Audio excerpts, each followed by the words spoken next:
Welcome to a Song of Ice and Fire Symposium. My name is Nuv, and my pronouns are they, them. And my name's Harmit, and my pronouns are Hershey, like the chocolate.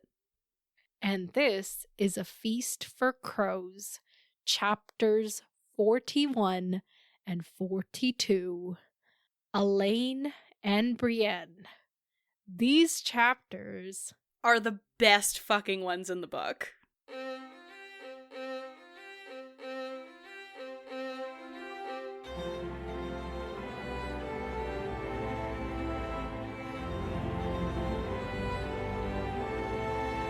Welcome to the podcast, everyone. The rest of this book is also, if not better, than at least this level. I can't. We had, Ariane, and then these two chapters back to, and yeah, I'm the just end of this book is so good. You guys, this book is crazy.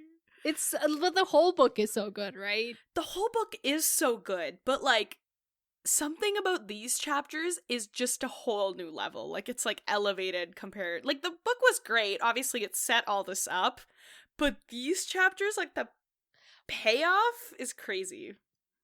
Yeah. But also, it's three slay women back to back to back during the climax of this book. So I think that kind of helps. Mm-hmm. Yeah. Yeah, I agree. Okay, so Harmit, who died in these chapters? Hold on. There was so much going on. Wait, okay. Let's start with Alayne's chapter. I don't think we heard about any more deaths in Alayne's chapter. A bunch of Aarons in the past who died. Yeah, but they're whatever, They talk a lot about deaths, but I don't think we got any hey, and then okay, yeah. So that's that chapter. In Brienne's chapter, I mean Pod, probably Hyle. I'm in denial of maybe Brienne. And then there was definitely others. Give me a second. Oh, well, we find out, confirmed that Biter is dead. Mm-hmm. And then, Gendry killed him, by the way. I'm gonna honestly, I misremembered that. For some reason, I thought it was Hyle who killed him, but no, it was literally Gendry. So you were right, even though I have read these books before. Supposedly. I don't know why that was the misunderstanding in my head. I don't know. Yeah. Doesn't matter. And then, yeah, I think that's it. I could be wrong. It feels like there was so much that happened that I'm... So, we find out the whole, mechanics behind Lady Stoneheart, and she is alive because... she got kissed by Beric. Who is... dead. There we go. That's who died in these chapters. Oh, right, yes. Right, yeah. And then... hold on, brain. Yeah, that was it, right? I think so. I could be misremembering. But that feels like it was it. No, I think so. Yeah, I think you're right. Okay, slay. All right. So, what did you think of these chapters? Oh my god. These chapters were jaw on the ground, heart palpitating, eyes bugging out of my skull. Did you give yourself enough time to read them? Because I did give you a warning that they were long. Yeah, these took me so long to fucking read. Okay, I read Alayne's chapter. And then I went back. Alayne's chapter is literally the longest in the book, and it's longer by at least 15% compared to any other chapter. So I read her chapter, and then I was just my head was just fucking dying, and it was swiveling, but in a really uncontrolled. I just felt like I was dying, I think. Then I went back to Alayne's last chapter to kind of try and remember what was going on. So then I read that. And then I came back and reread Alayne's chapter. Really? All of it? Yes. Dang. That's dedication. It's not really dedication. It's because I read it, and the thing was, because I was so, like, into what was going on, I wasn't able to take notes or understand it. Okay. That's what happens with me. When I get too into it, I don't really... Like, I stop registering what's going on. No, I love that. I love that you read it for fun first. Yeah, it was just like, because I think I was reading it and I was like, holy shit, this is so good, but I'm being bogged down by feeling like I need to know what's going on. So then I was like, I just want to know what happens and then I'll come back. It's kind of like this weird, like, FOMO thing I have where I just need to know what's going on before I react to it almost. So I basically read the longest chapter in this book twice. And then I went back and read her last chapter just to kind of clear up what some names meant, because there were some things that I just wanted to make sure I knew what was going on. And then I got to Brienne's chapter, and I was like, okay, well, Brienne's is obviously going to be a letdown, right? Because we just had this chapter. But little did I know, well, it was, not that it was a letdown, but it was kind of sad, but it was also so, like, spicy that it was kind of like, what's going on? So then I read Brienne's chapter, and I was so, like, equally enthused, and it was great. And I was like, this is wild. Also, Brienne's chapter was really wild because it was the quickest trajectory we've seen from, like, this person is dying, and then they get another chapter. And then by the end of the chapter, they're, like, dying again. I think that's the quickest in these books we've seen that happen, where someone goes from, like, brink of death. Not dying to dying again. Exactly. And, like, you know, you're like, oh, they're safe. They just escaped a death instance. And then it's like, no, we're here in another one. And I was like, you know when I was like, oh, yay, we get another Brienne chapter, like, she's not dead. And it's like, he really said, let me give you an even... Yeah, you were like, I'm so glad it doesn't end on a cliffhanger. Literally. Little did I know. I should have known. George R. R. Martin, if he gives you a win, it's like he gives you Oathbreaker and then he stabs you in the back with Oathbreaker. You know what I mean? After taking it from your hands. Oh, okay. And, like, I just had to remember that about George R. R. Martin. That's such a convoluted analogy. It's okay. But, yeah, like, he was like, here's a sword, and you're like, wow, he's giving me a fucking Valyrian steel sword, and then he's like, JK, I'm actually gonna stab you with it. Anyway, yeah, these chapters were crazy. Like, I kind of was like, whoa. Yeah, wild. I literally have nothing to say. Nice. No. I love these chapters. I love this book. This is so good. It's just like, I'm shocked. I don't know why, but I am. Yeah, I'm like, oh, George, you have it in you. You can do it. That's what I'm saying. I wish he was like, you know how all the characters get aged up like 3 years in the show series? Yeah. I wish I could just age down George by like 20 years. And then he could finish this book series. And because the thing is, like, Mans is what, like 82? No. He's like in his 70s, I think. Okay. But still, it's to the point we're not like, listen, everybody's gonna die. We could all die tomorrow. No. But not in terms of like, oh, he's so old, he's gonna die. But in terms of he's so old, he's lived so long. He's 76. Okay, cool. I don't want, it's not that I'm like, oh, he's so old, he's gonna die, which I think also is a fair case to make, but what I'm saying right now is that he's so old and he's lived so long and lived through so much, and I just want peace for him, and I don't think that finishing this series is a peaceful thing to do. Like, I think that's, like, if he were to try and finish this now, like, that would be so, like, that would be draining, stressful, yes, all of those all things. of the things. Like, so you want him to have gone through the drain 20 years ago and now to be living off the profits of it? Yes, like, because the thing is, I don't want to be like, okay, 76-year-old man, like, get back in the, I was going to say studio, but, like, you know, get back in the booth, like, do your thing, because, like, at the end of the day, like, I want him to, you know, be able to retire and, like, live his life, like, you know? Yeah. Like, in the same way that I don't want people George to have to work. He wants to do the shows now. So he's the TV guy. But still, like, the shows are probably just as intense, well, maybe not just as, but, like, still pretty draining. It's like, it's like maybe he's tired of the writing, but now he's like the shows are still fun and exciting. I don't know. I know, but it's like I'm kind of gotten to the point where I don't blame him. Like when you first finish the series, like as it is, and then mad. You're like, you're mad for a while.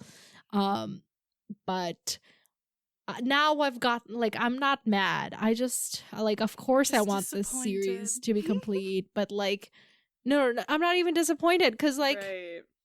Like, even incomplete, the series is better than a lot of complete series, you know? Oh my god, yeah. So, like, it still has so much good as it is, but I just want more of the good because I'm human and I'm greedy and, you know.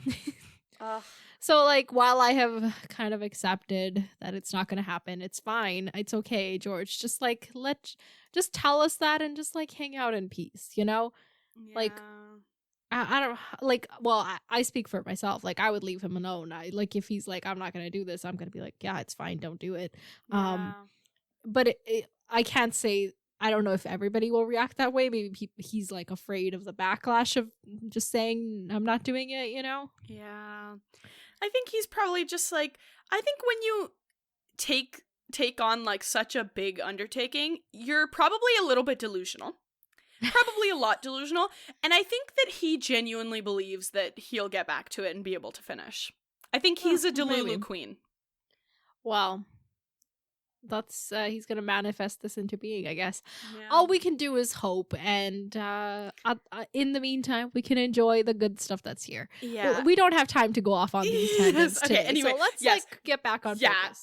Anyway, it's just like I do think this is probably the last Brienne chapter, probably the last Sansa chapter. And I don't really know how I feel about that. Like, I just really want to keep reading this book. And I want it to go on forever. Yeah, exactly. Yeah. Anyway. But the thing about it being unfinished is that it like kind of goes on forever. Whereas if like if it's ended, then it like kind of, you know what? Yes. You know what? Yes. I'm fully shifting my worldview on this. Here's where we're going with this. I get to believe whatever I want to believe. As long within reason. So technically, there's no confirmation of Brienne being dead. Like, there's no, you know what I mean? And if we never get it, if next book doesn't say like Tyrion came upon a corpse of Brienne, who could only be Brienne of like, unless I don't care if it's a freaking like we see a Bran dream where Brienne's dead. Nope, I ignore it. Unless we get a character see and confirm, I get to believe what I want to believe. So, if y'all don't want me to do that, go get the series finished. And that's the cliff I'm dying on. Okay, we're going to talk about this at the end of this episode when we get to that point. But for now, why don't you summarize these chapters for us? I can't. They're too good. How do I summarize? how do I do this in a minute? This is like... You guys, I could go on for hours. Remember, just say the stuff that what I'm looking for is what stood out to you. So okay, you know what? Then I'll do my best. Okay. 3, 2, 1. Alayne. Alayne with Sweet Robin. They're going down. They're all scared. She convinces him. We get down. Perilous journey. We meet new characters. Whatever. We see Maya, we see the lady girl, I don't remember her name. Randa. Randa's cool, funny, we get the gossip. River Run, hello, yielded? Crazy. Marriage, she is getting married to the heir of the Eyrie, Switch. But it's not who we think it is. Brienne, dreams, guilt, dreams, healing, dying, fixed. Jane. Okay, what actually happens? We meet, Thoros. Thoros, we broken. We don't know what we're doing either. She finds out it's Catelyn. Shock. They get hanged because she refuses to go kill Jaime to prove her undying loyalty to Catelyn. Yeah. That's a minute. Okay. I liked this because I got the nuggets I wanted, but I don't know if this is what our audience wants. So chime in. Let us know, you know? Yeah, I think we'll do a poll on Discord. Like, yeah, I do better when I'm not talking in full sentences. I've noticed. Well, that's what I'm saying. Like, I think because I was like, just hit the points. You like literally, you were like bullet points. But I wonder if people rather just like your stream of consciousness. Yeah, thing. I think this is honestly like, you guys, like, I'm pretty good at writing. Like, you know, for my level of experience and like whatever, I'm good at writing. Definitely no George R. R. Martin. Like, I'm not gonna be out here writing, but like, I don't know why I feel the need to defend every basic statement I make. I'm gonna cut all that out and just leave in, I think I'm a pretty good writer. Yes. The point I was gonna make.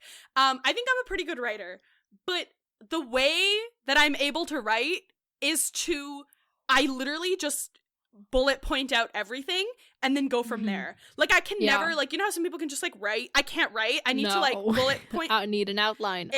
Exactly. Always need the outline. Or if I don't do the outline, what ends up happening is that if it's 1,000-word thing that I need to write, I end up writing 3,000 words of my stream of consciousness and then having to cut it down, which is why I need to do the bullet form. Yeah. And I think the summaries literally show that, because it's either me going on and on and on and then eventually I'll get to the point, or it's I have to just fully be like, one word, what does this mean to you? Anyway. Yeah. Anyway, I love these chapters. They're so good. Okay, let's talk about them. Okay, yes. So we open with Alayne trying to get Robin. We're just going to call him Robin, okay? Because, like, too many Roberts. I don't want to call him Sweet. So, Robin. He's basically throwing a tantrum, as well as his toilet. Because he doesn't want to go down the Erie. So it's like winter is here, right? Like, winter is here. The Stark words have come true, and they need to leave the Erie because it's not gonna, like, it's impregnable, but it's also unreachable with supplies and shit. Like, they're just gonna freeze up there if they stay. So it's time to descend down to the valley, down to the gates, and today's the day of the journey. And Robin does not want to do it. So he is, putting up a fight, and Sansa, Alayne, as the Robin Whisperer, is the one tasked with, like, she's the one in charge basically here anyway, because Peter's away, but, like, she's specifically even more in charge of Robin and his whole thing. And, like, we see that he, like, has kind of learned, after his mom died, she's become his, like, go-to person, and, like, he's very clingy, needy, spoiled, all of that, and she's the one who caters to all of his needs now. And so she goes in, and she's, first off, it's, like, super dark. The kid's, like, just, like, also he's lying naked in his bed, and he's super scrawny and ill-looking, and she's like, "Oh, you look so strong today, my lord." Like, my god. But it's like she's learned all the right ways to manage him. Yeah. Because his tantrums aren't just tantrums, because they very quickly turn into literal, like, seizures. What am I saying? Seizures. Thank you. And so that's, like, it's, like, literally harmful to his brain, but it's also not helpful when they're trying to get shit done. Yeah. I have a couple thoughts on this, okay? Yes. So my first thought is that, like, specifically the line where she says, like, she describes him, and we kind of get the description where, like, bro looks sickly, like, what the heck? And then she immediately kind of follows it up with, he cannot help the way he is. He was born small and sickly. I kind of read this as, like, because this whole, like, Alayne thing and, like, Sansa's whole journey has just kind of been about, like, having to transform the way that she sees the world and the way that she kind of thinks about things. And this to me also was just, like, kind of like her slowly kind of learning to, like, see beyond appearances too. Yes. Like, this line was, like, very much like, you're right, like, it was like her knee-jerk reaction of, like, ugh, this, like, ugly pasty boy, which, like, that's what she has built into her, right? And then she immediately corrected it with, well, he can't really control that, Sansa. And then she kind of, and then it was like about his actions, like, oh, he's annoying, which valid, yes, you know? Valid, so valid. So valid. So I was like kind of proud of her for that, because I was like, this is like a good journey for her to have. But then there was also an interesting, which like, just like, that's I think why I love these chapters so much, and specifically this one so much, is like, I feel like you see, I mean, George probably knew, like, this is her last chapter for a while if she isn't in the next book. So I think he wanted to, like, speed run all of those things that he's been planting nuggets of. Right. And so one of the other things is, like, yeah, you're right. Like, she learns how to, like, deal with him and, like, kind of, like, coax him into the conclusions that she wants and, like, everything. So it's like, we really see, like, manipulator Sansa coming out, too. Yeah. Which was kind of the part where I was like, ooh, I don't know how much I love this, but it's certainly interesting. Like, yeah. Because it's like, I just, you know, low-key, I really felt bad for this boy a lot of this chapter, because it's like, he kind of sees her as this, like, his mom now, but she kind of sees him as this, like, inconvenient, which he is, and, like, it's annoying for her, but, like, to her, he's just, like, an inconvenience that she has to deal with, but, like, he's, it's also, like, good or bad, like, that's a very deep conversation. Exactly. It's a reversal of the role that she's always had of, like, she's the one always being manipulated, now she's the one doing the manipulation, so it's interesting to, like, it's growth, but is it in the good? right direction? Like, literally. But then it's also, like, then we get into the conversation of, like, well, but then this is how do you play the Game of Thrones if you don't do this? Like, exactly. How do you survive the game without fundamentally changing who you are? And, like, you can't be good and play the Game of Thrones. Like, that's just the conclusion we've come to. Or is the lesson to, like, or how do you kind of find the balance between how manipulate the people who deserve manipulating versus, but also, like, be a good person. Yeah, I don't know. And, you know, if we had Can you be a good person at all if like you manipulate anyone at all, like, even if it's Peter Baelish or Robin, like, great questions to ask. We don't know. It would be great to have a few more Sansa chapters to get some nuggets, like, to kind of flesh out those ideas a bit more, but I don't know. But, like, it's also just like hold on, I had a thought specifically about this moment. Like, Kay, you were like, can you be a good person? You're manipulating, whatever. Oh, and then we also see kind of traces of that where, like, she's doing the manipulating, she's trying to hold her tongue and do all the right things that she's been, like, Peter Baelish is like, this is what you got to do, and she's really trying to internalize all of that. And this is, like, the chapter where we see that she kind of has, like, there was one moment that angered me so much where, like, internally she, like, talked about Peter as being her dad and, like, him being away, and it took me a second to realize that she was talking about Peter and not Ned, and it made me really mad, and it, like, really, like, made me so mad. But it was like, it's kind of just indicative of, like, she's doing what she's supposed to, like, it's working. Doesn't matter if it makes me mad, she's the one who has to live with it, right? But I'll say that when we get there. But there was that, but then we also had, like, those moments where she's like, it's fine, I only see Merlin in my nightmares, I'm not traumatized. So, like, we also have those moments of, like, her trying to, like, push it all away, and it's just, like, interesting to be in her head and see the balance that she's trying to find. Yeah, those are all my thoughts in this moment. I think it is all about, like, trial and error. This is how we learn and grow. And she says she's 14, but she also says that's, like, older than how old she actually is. But, like, so this is like a 13-year-old, like, trying to figure it out, you know? It's hard. It's hard. Like, we're in her head, and it's like, oh my god, I didn't have these complex thoughts at age 18, let alone 13. Like, yeah, it's wild. But, okay, here's what you know how I, like, revealed to you that Sansa's, like, one of my favorite characters? Like, okay, I think Sansa is great. I love her arc, but I think what I love even more is my, like, ideas about her future. Right. I think so, too. I think it's the potential that I love so much. Right. Yeah. Okay, no, I'm not gonna go on a tangent, but like, let's focus on this. So Sansa, right? I want her to manipulate the fuck out of the master manipulator, Peter. Exactly. And just take over the world, you know? Yeah. Which is like the perfect arc, because it's, we've literally talked about this, but as we should, because it's like, it would be so perfect, because he has got fucking everybody. He's got everybody's numbers in his pockets, and it would just be so nice for Sansa to just secretly take the numbers and read them out for the world. It would just be, it just would be, and I think it would also be, the thing you said earlier of, is there a way to do it that's, can be even slightly defended as, ethical?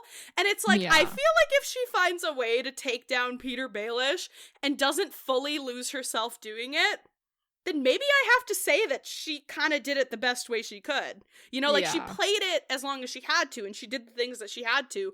But if in the end she still keeps those same ambitions and takes him down, she's she played. She played. That's game. What really excites me. So I think why so I love too. Yeah. I can't imagine coming from honestly, it's so true. You gotta be at the lowest of lows to get to the highest of highs, because imagine snitching on your whole family and getting your dad killed by snitching on him, to taking and as bad as that is, and she probably would rather take that back instead of this journey, but still at the end of the day it happened from that. This is probably the best that could have happened since, in terms of where she's going, you know? Yeah, insane. Anyway, we're getting ahead of ourselves. Keep summarizing. Okay, anyway, we're literally this is what we want to happen. Nowhere in this book or anywhere in sight. It's okay. That's what happens when the series isn't finished. It's just a side effect. We have to adapt, you know? Yeah. Okay. So she's trying to bribe him. She's like, I'll read you 2 stories about the winged knight, and he's like, no, I want 3, because no matter what you offered, he always wanted more, which is the spoiled brat in him. This is but 39 last year I had 40, whatever that was. yes oh my god. Dudley. Yeah, it's very much that. Oh my god, imagine Robin has a Dudley arc where he ends up kind of redeeming himself the best he can. Maybe Right. Oh my god. He is a kid. I know, but not that he's done evil, but but still kind of redeems himself within the arc of he helps her betray Peter or something, maybe?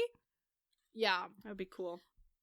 Before he dies, of course. Yeah. Might be and he's imminent. complaining about the milk he had last night. So he's Maester Coleman put something vile in my milk last night. And I want to talk about this kind of all at once, okay? This is kind of a repeated question throughout.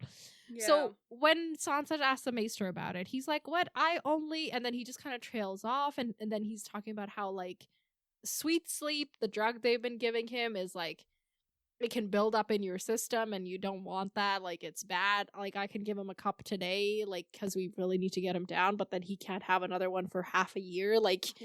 He's this is intense stuff. Yeah.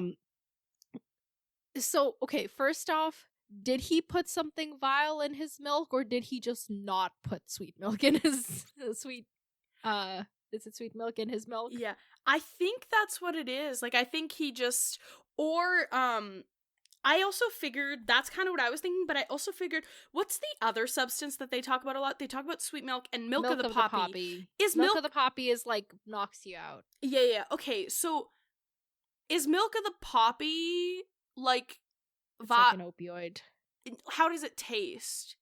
Because I don't think it has much of a taste. Okay. Because I was maybe it was the lack of sweet milk, and then he could really taste the milk of the poppy a bit more. So do you think the Maester put him to sleep on purpose? Well, last night. Well, milk of the poppy is usually for pain they give it, right. And they were gonna... What would be the Maester's motivation for giving milk of the poppy? I don't know, maybe he was just being really annoying about the for next me, day and didn't okay, want to do so it. This is all speculation, right? Yeah. This is the last chapters of the book, what we can say whatever we want. So yeah. I think it's just an indication of how often he's been having sweet milk. Right, that it tastes... That regular one tastes foul to him, so it's kind of indicating to us this kid is seriously drugged. Like, yeah, that makes sense. Like, red flag, red flag, red flag. And kind of what supports that is, like, later on when Peter's like, oh yeah, Harry the heir for when Robert dies, because he gonna die. And I wonder if Peter is kind of slowly encouraging this drug habit to, like, get him closer to that. Like, sure, he's, like, kind of naturally, you know, he's got a, like, not the healthiest kid ever, but, like, he's messing with his system even more.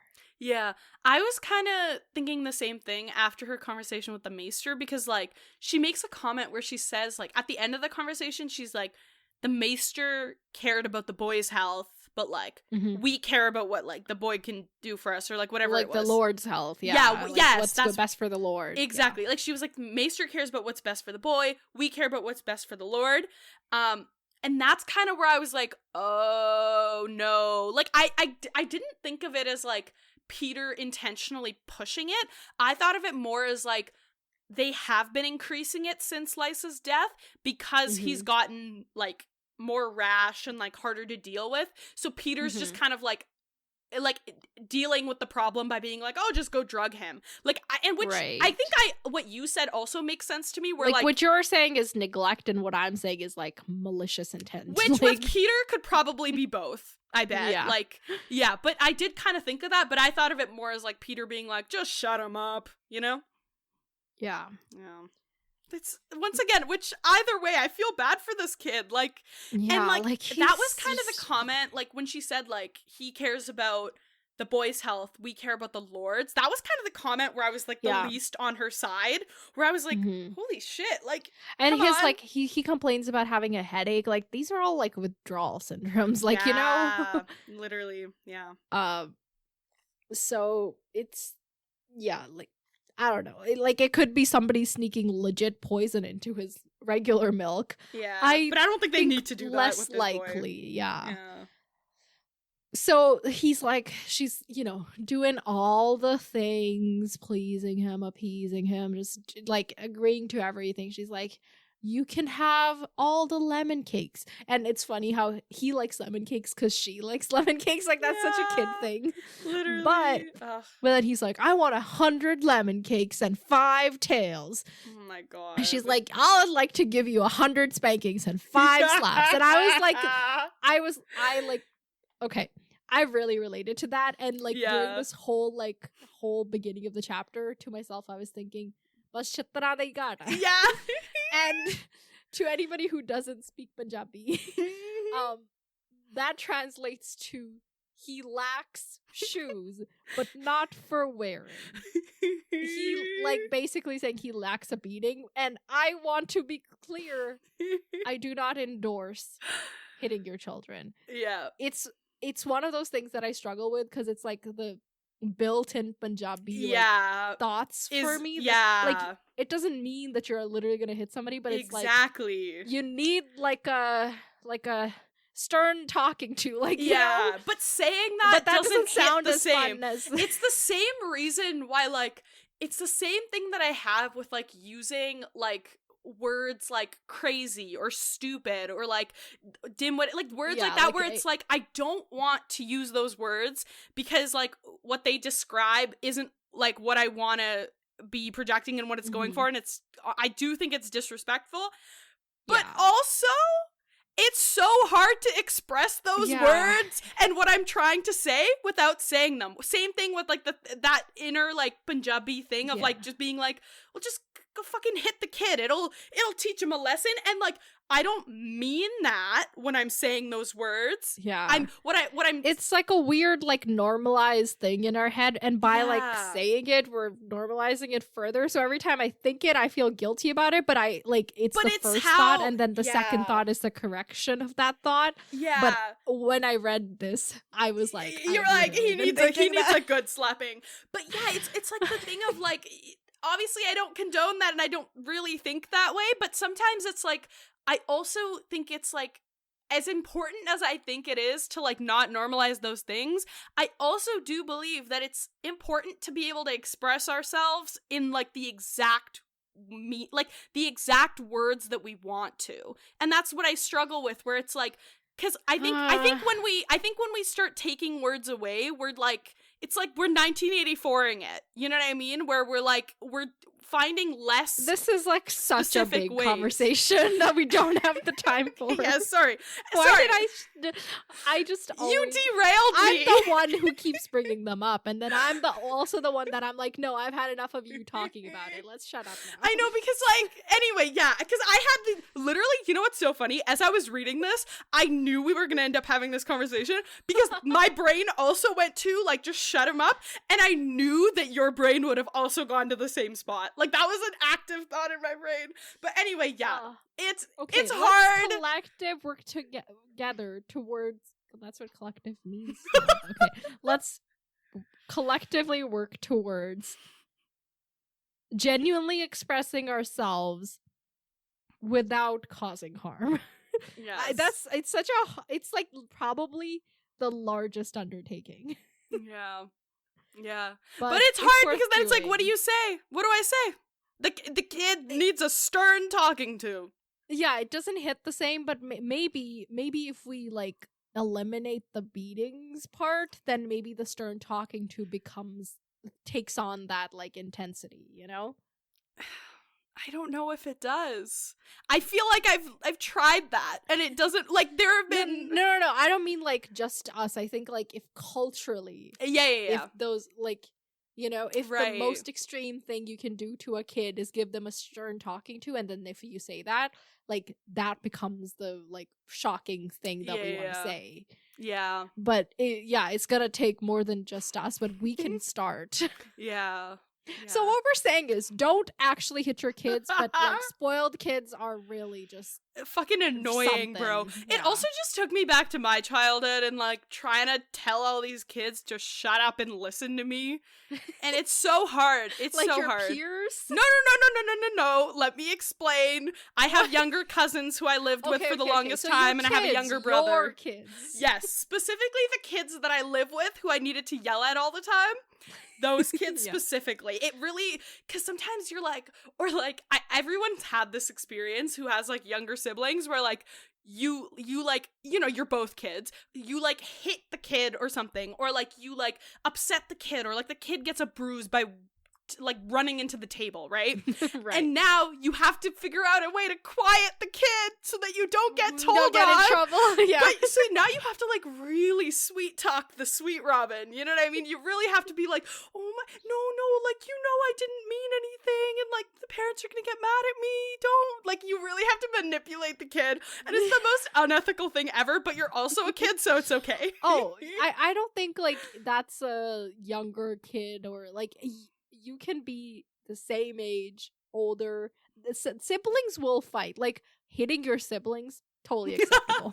Like when you're kids, okay? Yeah. Like, but I think for me, it just like I'm significantly older than my brother and cousins, so the older I get, the more it feels. The power dynamic is just more it feels like if I were to hit my brother now, I think I would feel really bad about that because I'd be like, you're literally 21 and you can't figure out a better way to get out your emotions.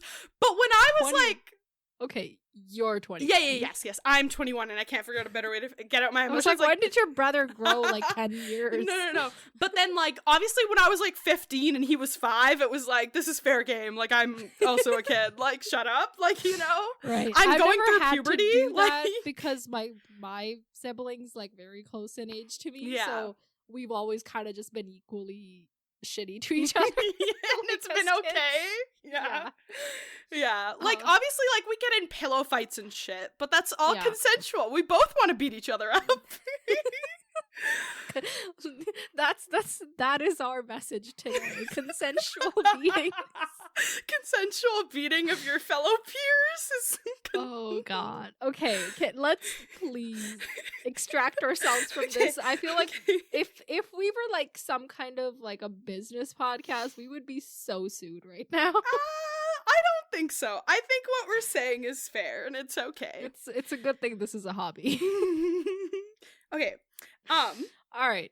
So, okay. All right. So he's like, fine, I'll get up. He gets up and he like hugs her and kisses her. And she's like, I remember another kiss. No, actually, I'm gonna read this whole all. This is for Yaya specifically. Yes. Oh my God. Shout out. She found herself thinking of another kiss. She could still remember how. Oh, need to flip the page. How it felt when his cruel mouth pressed down on her own. He had come to Sansa in the dark as green fire filled the sky. He took a song and a kiss and left me nothing but a bloody cloak. This is like my God. all. This is where all the fan fiction goes off haywire, right? Oh my God. See, George R. R. Martin really said in her last chapter, "I'm gonna give you people something to cling on to." Yeah, remember how like this didn't happen, but she totally convinced herself that it did happen? Right. Oh, wait. He did not kiss her, Harmouth. Oh yeah! He only got her to sing, and but there was a ton of sexual tension, but then he left. Yes. Oh my God, I completely forgot about that. No, she's thought about this before too. I think when she was hanging out with Marjorie, and she's like, I remember kissing someone, but she never did. Like, it literally never happened. That's so unreliable funny. Narrator reminder. I love my unreliable narrator queen. Okay. Oh my God, soon to be queen. Slay. Or just like Lordess? Lady. Oh, yes. Wait, they literally have a name for that? Forgot. It's okay. I got what you meant. Okay. So he's gonna get ready. She also has to like go get everything ready. And she like talks to the maester. This is all the stuff. And, the maester's like, okay, fine, we'll do this. We learned that Baelish is at a wedding happening. Lionel Corbray's getting married, and Peter's the one who organized the whole thing, and it's like this merchant's daughter who came with a bunch of money, and he's like, he just wanted the money, so he's all for it. Yeah. And a bunch of people are boycotting the wedding, but that's why it was like extra important for him to go to like lend it legitimacy. So okay, I have a question about this whole wedding thing. Okay, so Peter had brokered the match himself. The bride's dower were said to be staggering. Okay, is this like some like, I don't know, I just feel like this is like some Peter friend that he's like setting up, and he's like, hey, you'll pay me back someday. Like the bride is, or the guy is? The bride / like the bride's dad or whatever. I think he's actually more about getting favor on the guy, like the Lionel guy. Yeah, Corbray. Right. Like, you get him married. By getting him a really good. He's the vachola. You're like, owe him everything for life. Right. Okay. Yeah. Just because. Yeah, I was just kind of thinking that also makes sense to me. I guess I was kind of thinking like maybe it's both, because then he also talks about planting seeds and letting them grow for a bit. So I feel like he's doing all these things where he's like, okay, now like the bride's dad owes me. Now the guy got married owes me. Now like I think both. I think all of the above. Yeah. In the context of the Veil, I think Corbray owing him is like important. Yeah. That makes sense. Yeah. Especially if, and it's also like. We learned later that at this wedding, Lady Waynwood's there, and he's making other money wedding moves. Things. Yeah, money exactly. Moves. Oh my god. So like, there's a lot happening. Yeah. So the plan to get Robin down is that they will give him a cup of sweet sleep now, and then another one at the feast to like keep him calm, and then he's gonna be like off it for a while. Yeah. Wow, I just like my voice just went. Yeah. And he's just like, his seizures are getting worse and worse, and it's this whole thing. So then she's thinking about the feast, and the maester's like, oh, he hates music, and she's like, no, he hates singing. Music is cool. And then she starts thinking about what she's gonna do when the music plays. And she's like, well, Sansa would love to dance, but Alayne. And then she, like, doesn't know where that goes. Like, this is her also, like, figuring out what part of her is Alayne and what part is Sansa. Yeah. That was just like a little interlude that I liked. Yeah. Then she goes, blah, yada, yada, yada. Mostly she goes to where they're preparing the winch to lower them down to Sky, I think, right? Sky is the first castle at the top. And so Maya Stone is coming up with a bunch of, what are they called? Mules, thank you. Mules to bring them down. And she's waiting, and like, it's a tall mountain and there's a limit to daylight, so they need to get going. Yeah. And so she's just checking with Lothar Brune about the arrangements, and turns out Lothar Brune has a crush on Maya, so that's interesting. I like this guy, but I am like so creepy. Well, no, I don't know if he's creepy. No, not his creepy. His thoughts are creepy. What thoughts? He's like, innocent and experience make for a perfect marriage. Younger girls were always happiest with older men, and I just couldn't take that at face value. But when her father had been brokering the marriage, he had told her that young girls were always happiest with older. This is Peter being creepy, not hold on. Lothar Brune. Oh my god, I completely read this wrong. Unless I read it wrong. Wait, hold on. This is something Peter would say. Wait, hold on. Maya was much younger than Sir Lothar, but when her father had been brokering the marriage between Lord Kilroy and his son. Yeah, it's Peter said this. It is Peter. Oh my god. It's like one of those ambiguous pronoun moments where like you're like, oh, they're both. I get it. Yeah. Oh, but okay. This is also him being like, I'm older, you're younger, but we would make a good match. Like this is him being like all the creepy all the time. Like, yes, okay. What I don't like about me liking Lothar Brune is that he's Peter's guy. Right, yes. But you know what I want? In my dream world that we're talking about now. Oh my god, I love being able to freely just talk about what I want. Like, yes. Okay, sorry. Sansa steals, like, wins over his loyalty for herself. Ooh. Gets him in on the scheme to turn on Peter. Yes. And like this guy who we like, and then he marries Maya and they go and have babies or whatever makes them happy. Like, I don't know. I love that. That's cool. Slay. Yeah. And like other people are like, she's half mule herself, but they use it as like an insult, but he's like turned on by that. Yeah, like, he loves it. Slay. He always smiles when he speaks of Maya Stone. Oh, like this is something I can ship. Okay? Yeah. Heil Hunt, no thank you.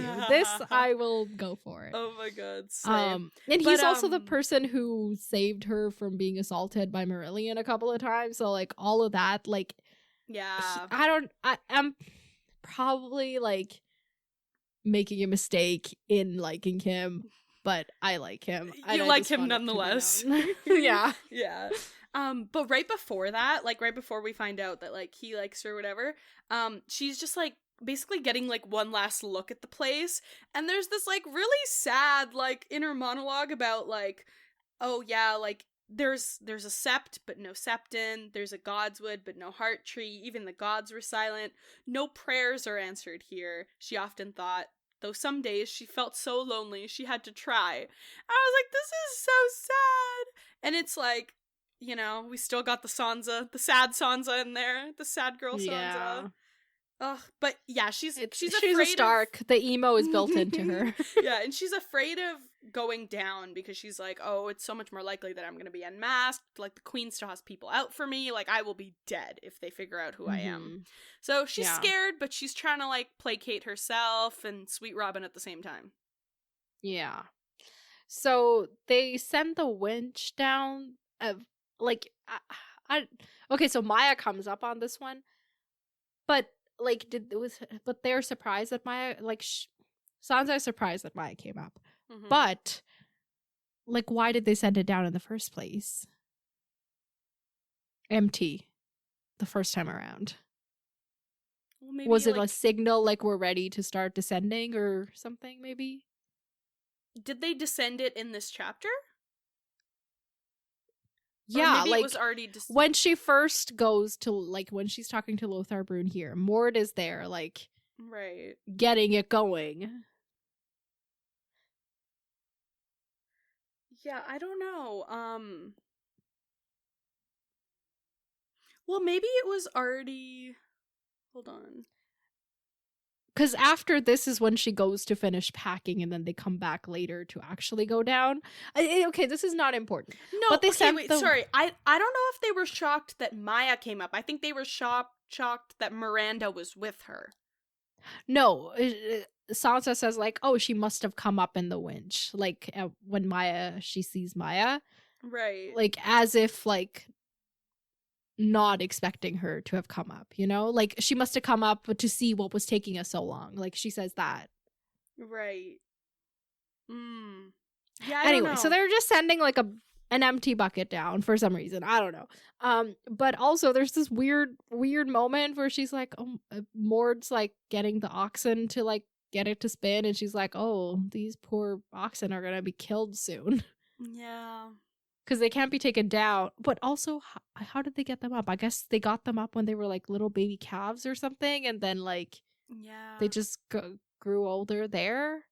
I think so. Oh my god. That's like so depressing. Yeah. It's kind of like how, like, Sweet Robin has literally never left here since he came for the first time. Yeah, Maybe and I didn't oxen are realize that same. the winch was operated by, like, oxen. Yeah, I didn't realize I that thought either. it was, like, I don't know, like Mord just pumping the thing. Yeah. I don't know. I guess, Yeah. like, when you've got 3 people going down, like, it's pretty heavy, but still. Yeah. I don't know. Okay, this whole, like, mechanism, like, yeah, can you send me, like, some sort of picture about this or something? Because I had a really hard time trying to visualize this. I don't know if I can send a picture. I'll see. There's very few visualizations of the Eyrie. It's just, like, one of those things. You just have to deal with what he says. Yeah. So it's basically, so they're like, the Eyrie is at the top of the mountain, right? Like, it's built into the mountain. Yeah. And, like, basically off to one side, they've got, like, a hole in the ground. Like, not a hole in the ground, like, yeah, basically. And it's like a pulley system, right? Yeah. They've got huge buckets, like buckets taller than Sansa, attached to the ropes. They rotate it, and the bucket literally free falls down the side of the mountain. Yeah. Not free falls, but, like, slowly descends through the. That's why at one point they kind of, like, crash against and then into the back. mountain. Yeah, like, this is the mountain. Yeah. I'm demonstrating with my phone just like for everybody who can't hear.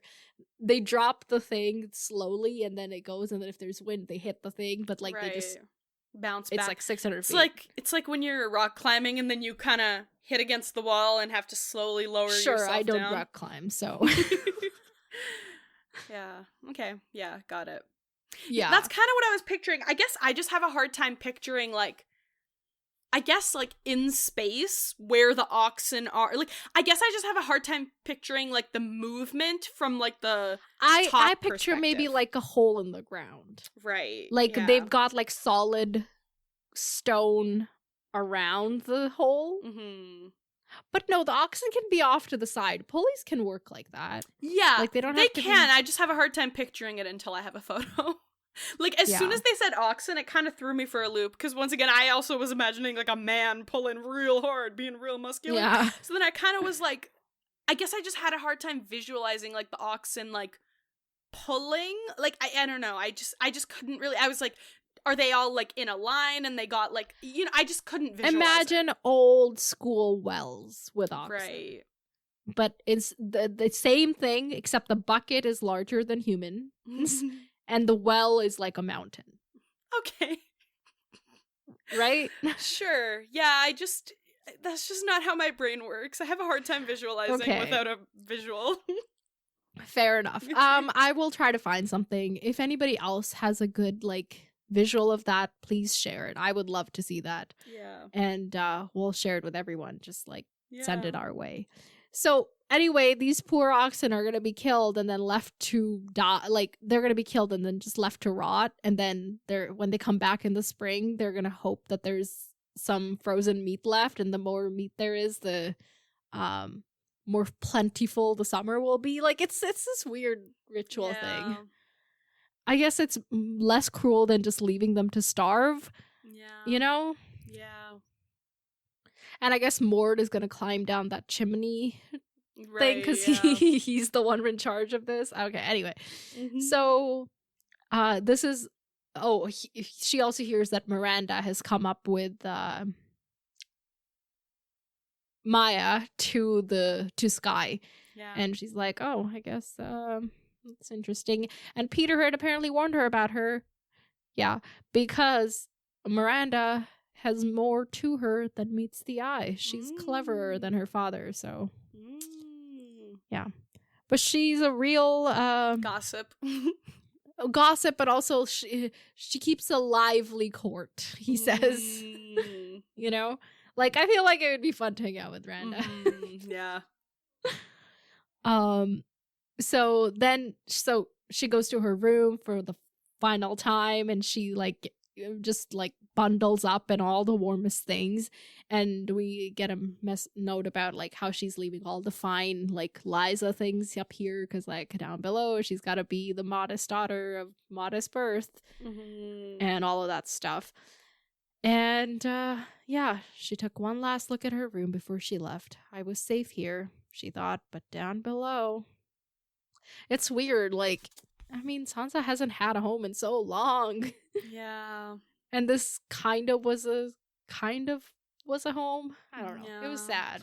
I mean, yeah, I think it also is there's something to be said about like, you know, being able to like live as someone else and like the weird comfort where like, because you know, when she was at King's Landing right after like all the devastation and she kept hearing about like you know, her dad died and then now she's stuck at King's Landing and Joffrey turns out to be this terrible person and now she's like, okay, like what now? And then they like get her married off and then she at least, so that was terrible, right? Like that was completely against her will and she was like crying.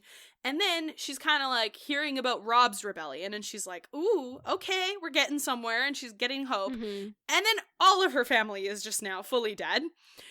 So now it's, you know, she's had to spend so long just kind of grieving that now at least like she can kind of be the lady of the house and do things. Like there's something to be said about just getting to like live with someone else's problems for a little bit, you know? So like now she gets to just kind of be Alayne instead of like Sansa, you know?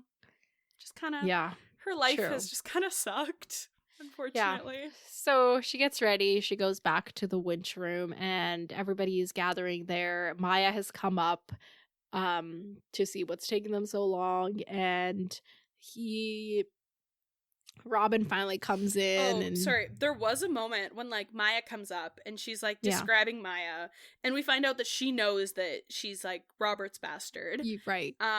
And she's like, she could be pretty if she would dress up like a girl. And I'm like, okay, Catelyn Stark. Like, Catelyn has said this line like 10 times about Brienne in her chapters. And I was like, that's so true. You are your mother's daughter. Like, that is, good catch.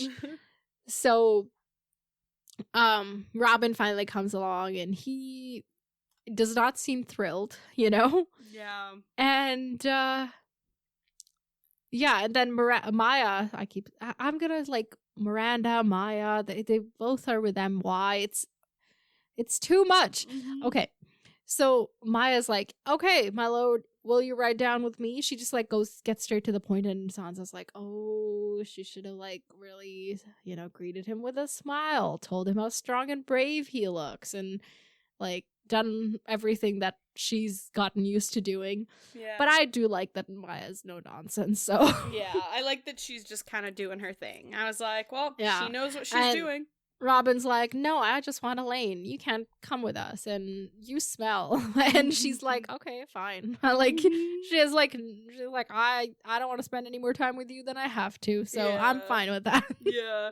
He was like, you smell all stinky, like a mule. Maya's face showed no emotion. I was like, she does not give a damn, and that's great for her. So they get in a huge basket, like it's like she's tall, and then it's like taller than her. So all they see is the sky, and slowly just like I mean, I guess it's better than being able to look over the edge and then like see below and be like, that's what I'm dying, like I'm gonna fall to. Oh my god. Yeah, they pass the sky cells, and like from below they make the castle look like a honeycomb made of ice. That was kind of cool. Yeah. She says like below them was only sky, capitalized, and sky, which I thought was kind of funny. Yes. Yeah. And they finally arrive.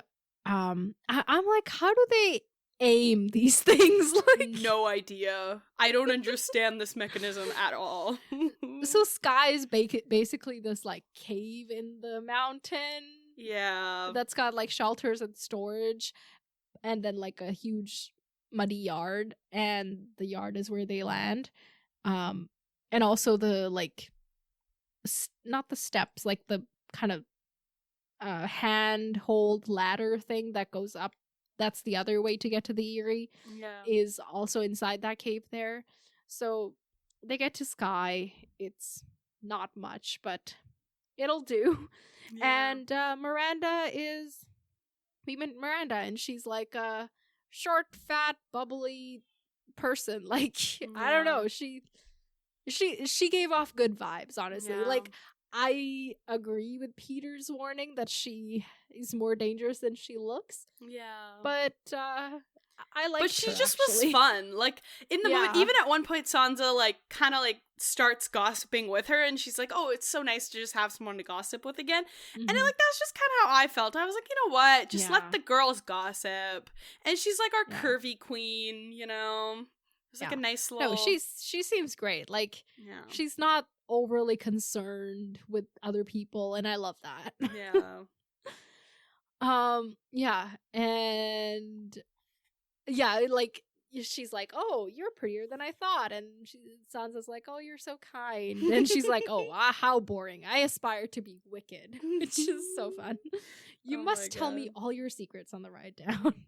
Oh my god. And this is when Sansa says that she's 14, because she had decided that Alayne Stone should be older than Sansa Stark, because Alayne is a woman and Sansa was a child. Oh my god. Like, that's a thing she thinks multiple times. Yeah. Everyone else finally arrives. They get on the mules. It's like Robert has basically been freaking out the whole time, but like she's doing the thing like, "Oh, you're so brave. You're not afraid at all. I'm so scared. Hold me tight." Like all of that stuff. Yeah. And then like, so it's a very steep descent, right? Because they're literally like at the top of the mountain. Yeah. And it's slow going, and she's like, "Oh, I don't want to look down, but I can't close my eyes," because that seems something more like Sansa would have done. Mm-hmm. The frightened girl. Alayne was an older woman and bastard brave. I'm like, oh, bastard brave. This is like a new. Oh my god.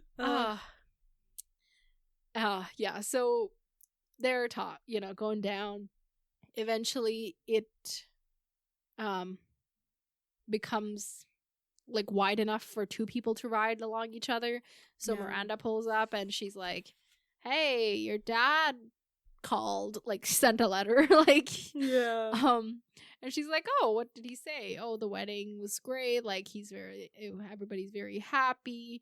And also Lady Waynwood turned up for the wedding feast. And she was one of the people who was the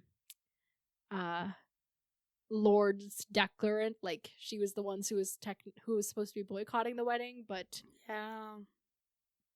she no longer is. And after she joins the wedding, it looks like Peter's opponents are down from 6 to 3, so that's interesting.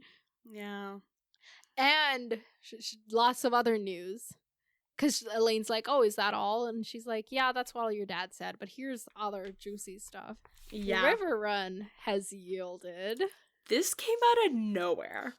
I was like, I'm so glad you caught it. I was like, what do you mean? Like, what?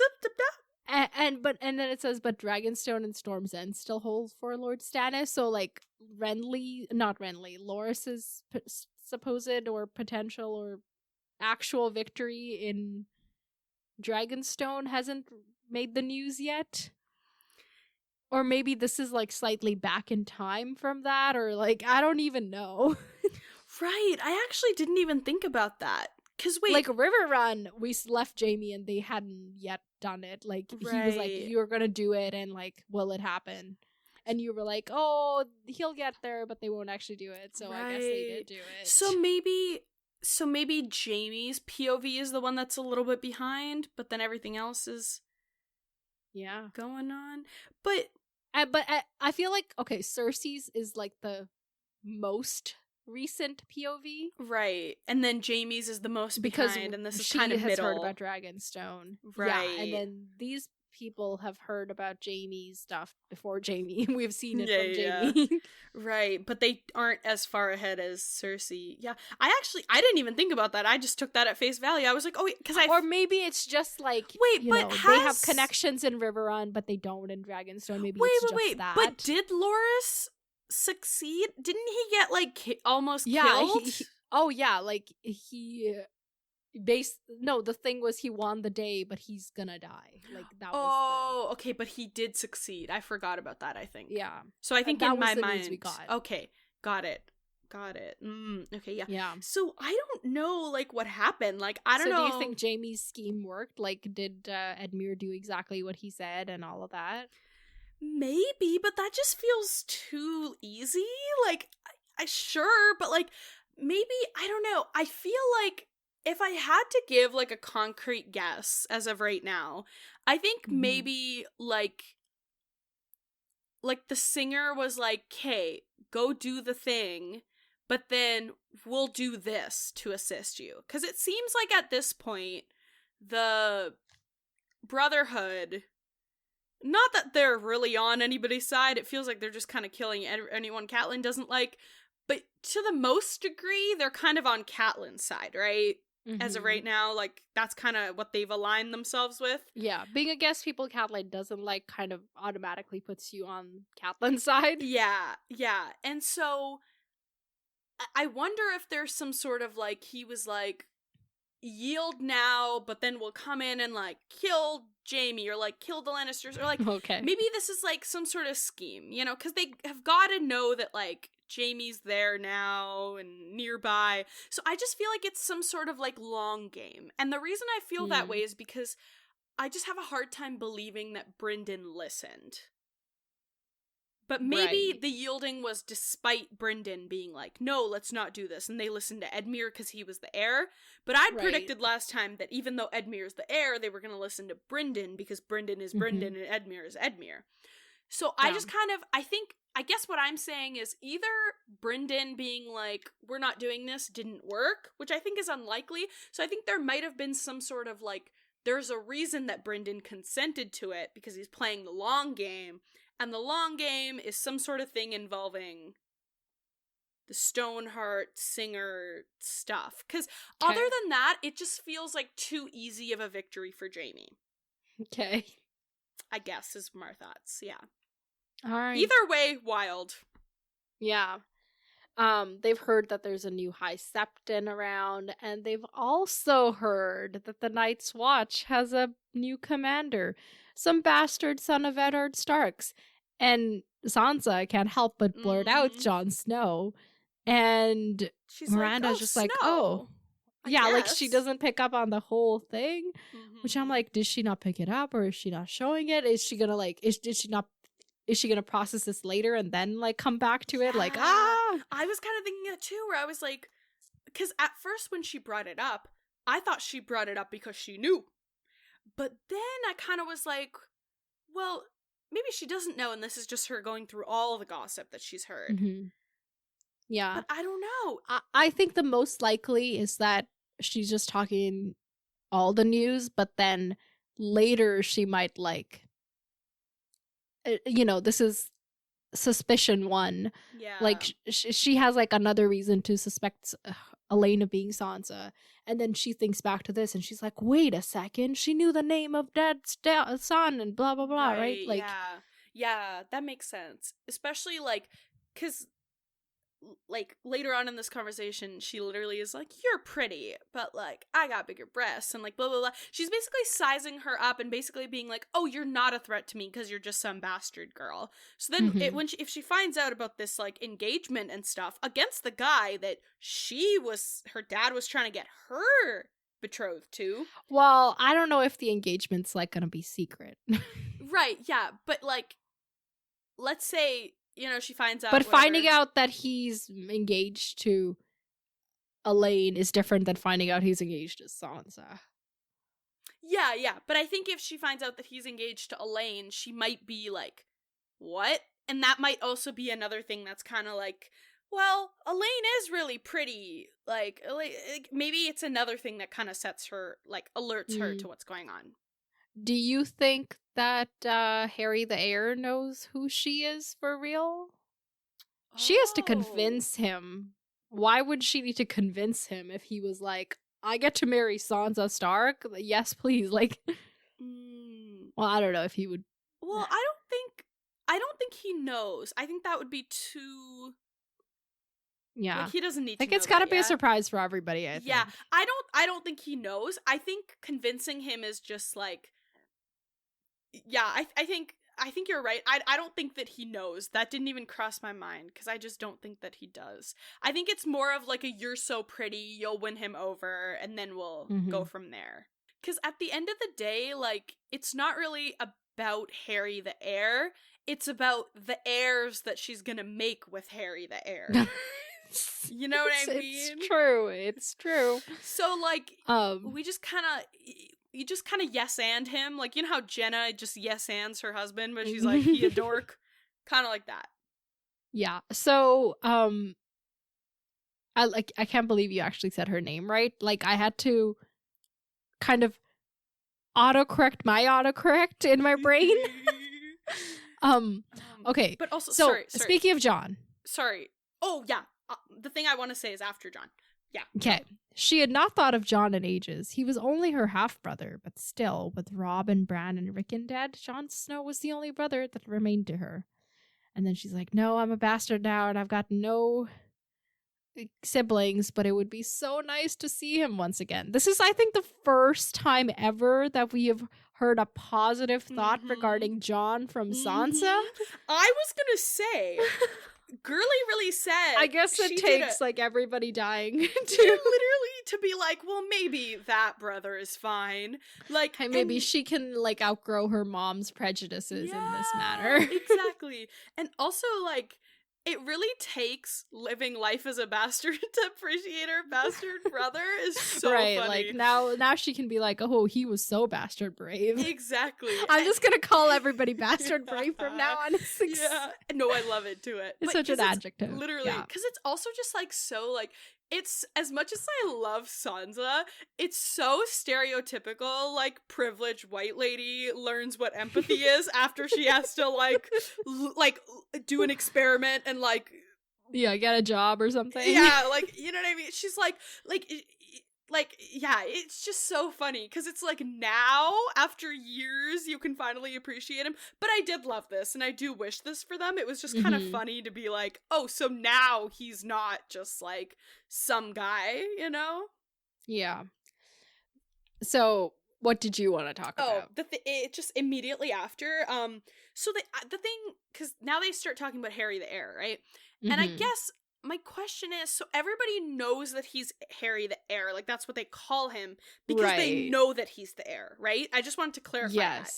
Okay. Yeah, everybody knows he's the heir for Robin. And that would also be another reason why Jon would Bronze Jon Royce? No, Wayne Wood? No, the other guy. What did you say before? Bronze Jon Royce. Yes, him. The guy who hates Littlefinger for real, like the only one who does. The one who was like, I'm not fooled by you. Like, in the last chapter, that guy. Sure. Yeah, it was him. Because everyone else was like kind of turning the tides, and he was like, some of us aren't fooled. And he was like basically the only enemy. Anyway, point. So that's another reason why Bronze guy would be like, trying to get in Lady Waynwood's good graces and be like, hey, make him, like, that's why he's like, I'm gonna knight him, and so that makes sense. So everyone knows that, That was just the part that I wanted to clarify. So that's why he's such a, like... He's literally called Harry the Heir. Yes. Okay. Everybody knows. Got it. So that's why I do like, wonder if, marry. like, they call him Harry the Heir so often that, like, they forget to interrogate what that really means, like, on the regular, you know? Right. Okay, interesting. Yeah. But... yeah, so, like, she's like, Harry the Heir, but he's, like, a ward. Why would she make her his heir? Like, you had no idea, like, did you think about this, or did you just, like, move beyond this when you were reading it? I just figured, well, I did think that it was also, like, Waynwood's heir. I just figured maybe, like, I don't know, there was something going on with, like, her actual sons, or, like, I don't know. I just figured, like, it was more, I didn't realize that it was like Jon would want Harry the heir to marry one of his people, because then they become the heirs.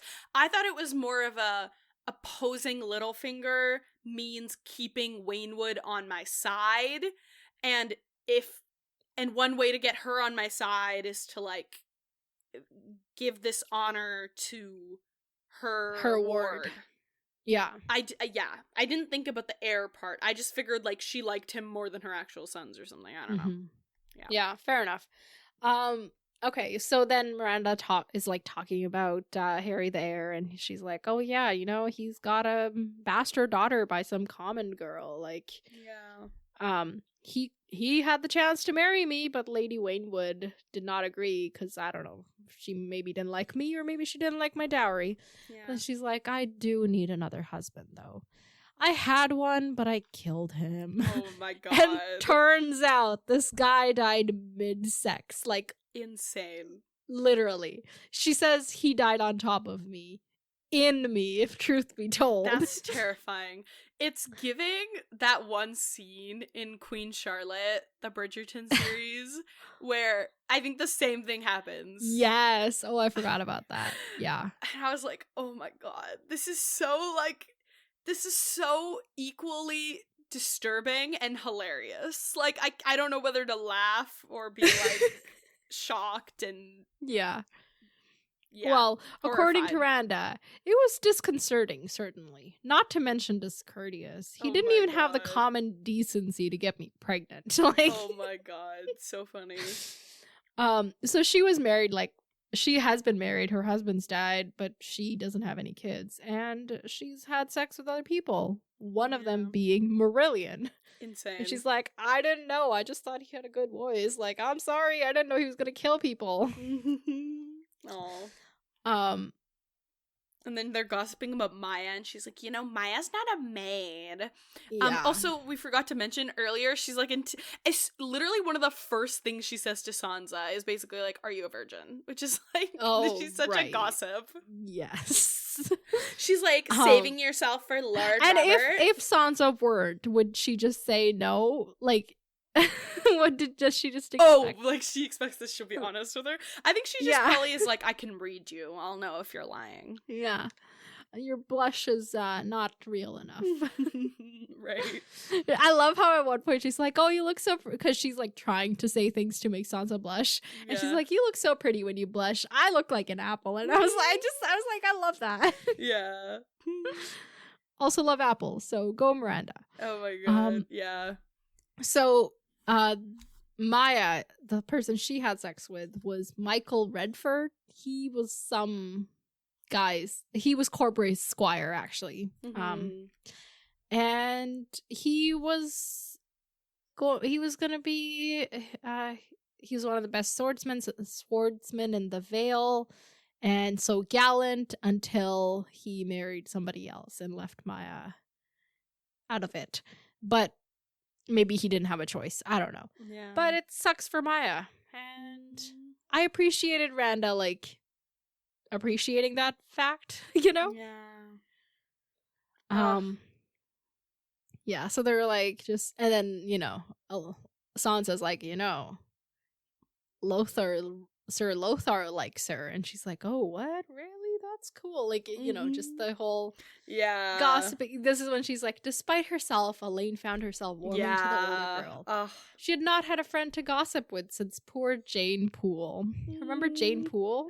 Oh yeah, her friend that she would do like knitting with. What's the thing they do? Needlework. Yeah. Yeah. What happened to her?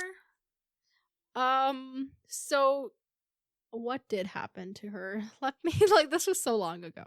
Because we haven't seen her since Game of Thrones. That I know for a fact. Yeah.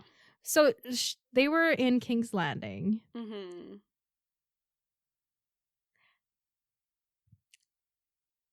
I think at one point, Cersei's like, oh yeah, Littlefinger's taking care of her or something. Oh. Yeah, I remember that. If any of you know, let us know. Yeah, send us the exact passages. Mm-hmm. Wild. Also there was a moment where she's talking about like, oh yeah, like Michael Redford has moved on, whatever. Yeah, no, actually I've just kind of had a memory. So this is when like Cersei's coercing Sansa to write that letter to her brother to be like, hey, give up, they're cool. Remember that? Right. Yeah. Like before her dad has been beheaded. Oh god, that was... Oh yeah, okay, yeah. So like after Ned has been imprisoned, but before he's been beheaded. So like Cersei corners Sansa and they're like in this council room kind of, and they like pull her over and they're like, oh, come write this letter to your brother to tell him to give up and like go back home and like we're cool and everything, right? Right. And she's like, but I'm so worried, like where is everyone? And she's like, where's my friend? And that's when Cersei's like, oh, don't worry, Littlefinger's taking care of her, or like she's like, oh, Littlefinger's either in the room and he's like he volunteers to take care of her or something like that. Okay, got it. Yeah. Huh. So, yeah. Not been seen since Game of Thrones, which was so long ago. That's wild. Rip. Yeah, Rip Jane Poole. Read Game of Thrones. Oh my god, what were those days like? That was a wild time. My god. Okay. So but yeah, when they were when she's spilling the gossip about Maya and Michael, she's talking about like, oh, Sir Lynn's like new squire is just like some guy and he took him on just for the money, and I'm like, is this another Littlefinger implant? Well, yeah, probably, but also like reinforcing the idea that Corbrae's just in it for the money for everything. Right, yeah. That's true. Yeah. So they're talking about... Oh, then she turns the conversation to talk about Littlefinger. And she's like, so, we know he was very devoted to Lysa, but he needs a pretty young wife to wash away his grief. Oh my god. And I feel like she's saying, like, maybe he'll marry me with this a little bit. I feel like she's like, she's basically like, set me up with your dad, which is... This was kind of the thing where I was like, girl, if you genuinely believe... I was really hoping that she knows that Sansa isn't his daughter, and that this is like... Because this is too creepy otherwise. Yeah, because this is... I really hope that it's more of like half pulling her leg, half kind of like she does mean it. Like maybe it's more of like a... Like, eventually it'll turn into more of a threat of, like, marry me or I'll reveal you, or, like, or it's just tongue-in-cheek. Like, either way, I'm cool with it. Because, yeah, I mean, she goes from, like... thinks that she's his daughter, and she's, like, out here, like, that's so weird. It's weird. But in her case, I'm okay with it. Yeah, it is weird that she's asking this girl... presumably about her dad, the size of her dad's penis. Like, yeah. I do wish she had a better name than Littlefinger. How little is it? Do you know? I can't. This is so funny. I remember when we were discussing his name one time, and you didn't like put together that Littlefinger could also mean like be a penis joke, right? And I remember explaining it to you, and you were like, "I just thought he had a small finger." Like. Yes.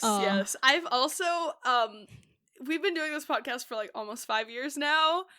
The mind, you know what is crazy? You were actually a sweet summer child. I was. But like, honestly, this is a weird tree to be hanging out. What?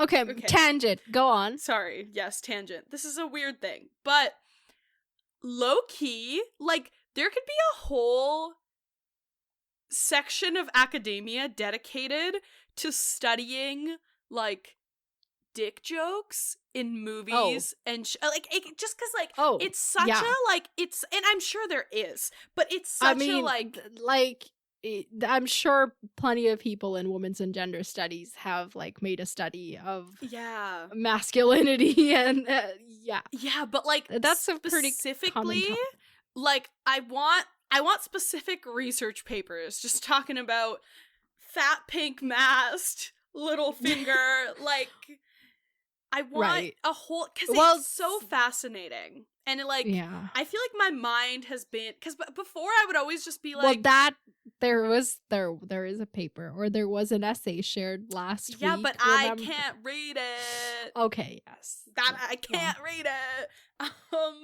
Hopefully eventually. But like, just, and like, obviously the examples I'm giving right now are like very A Song of Ice and Fire related, but it's like, it's just so interesting because I also remember always seeing those videos on YouTube that were like 10 Disney Channel jokes that you missed when you were a kid and like those things, and it's just so interesting. Watch Mojo. Literally, I swear that's an exact video title. That's like everyone during their teenage years goes through a phase of watching those videos, I think. I'm sure they do. Or at least back in the day they did. I don't know what kids do these days. Yeah. But, like, it's just so interesting to think about that because it's, like, our obsession with everything sex-related, but then our inability to just, like, say things as they are. Yeah. And the way that it plays out in all media is like insane. May I recommend literally any feminist literature? I'm dead. Well, I've like, that's the thing. I've read things about it, but I've never seen something that's like, and maybe I'm just not looking in the right places, but I just haven't read things that are dedicated to that alone. Because it always, like, and it's great, this is great, but it always becomes a bigger conversation, and that's great. But I think my current hyperfixation is more specifically on, like, the jokes and the way, like, the types of jokes, rather than what it means. I think that's, we haven't gotten to that part of the fixation. I'm sure that exists. I will find it for you. Slay. Okay. Anyway, I've just noticed it more. I think it's because I've been reading more recently, so I've been noticing it more. Oh, yeah, that's which is so good. Nice. Which is what are nice. you reading? Tell us. Okay, I've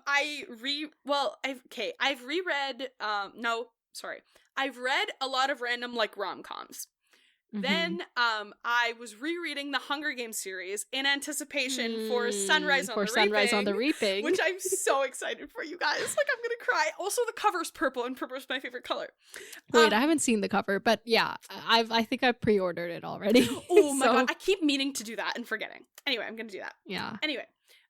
We are also the Hunger Games generation. Oh, yes, we are. And Hunger Games is the thing that's like other than Harry Potter, is the thing that's like, that has like the most hype in the world ever, that I completely like, well, maybe this isn't so much true for Harry Potter anymore, but that I completely stand by.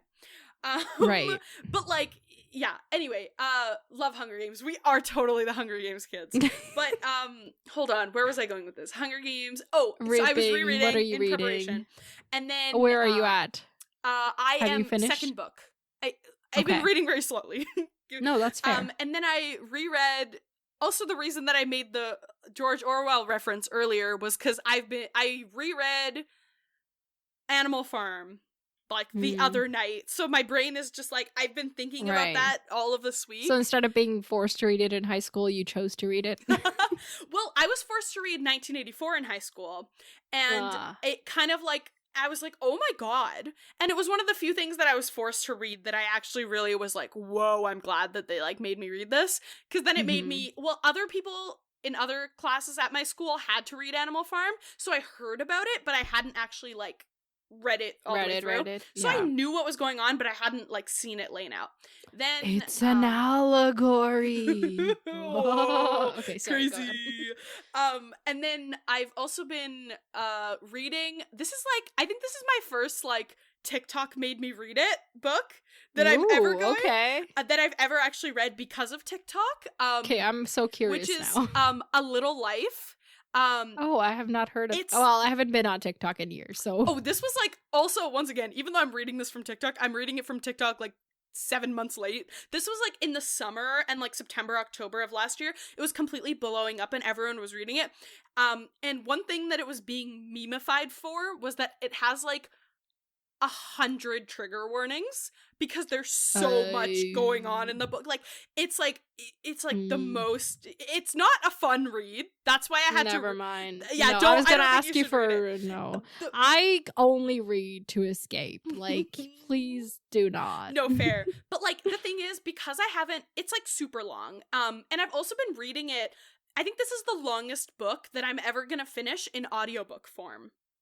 Oh, amazing. Like, because the thing is, oh my god, you're gonna discover the joy of audiobooks. It's like the book is gigantic, y'all, and I wanted to read it after everything I'd been hearing about it, but I couldn't make myself sit down and read it. So I was like, well, it's 7 months past the hype. No one's talking about it anymore. I'm not gonna get spoiled. I may as well sit down and like just try it in audiobook form and see how it goes. And honestly, I kind of like it. I think I like it because I think reading something with more heavy content in audiobook form kind of helps me because then I don't have to like also read it with my eyes at the same time. Like I could having to only absorb it in one sense kind of helps me because then I can kind of be like, I'm just going to focus on cooking. But honestly, the thing is, I have yet to encounter all the things and all the really depressing things. So far I really like it because it's just like when nice. I like not for this book, like obviously for a Song of Ice and Fire, when I do our readings for our chapters, I do both. I do the audiobook and like I actually have the book like on Kindle. Yeah. And I take notes, so I'll pause the audiobook then.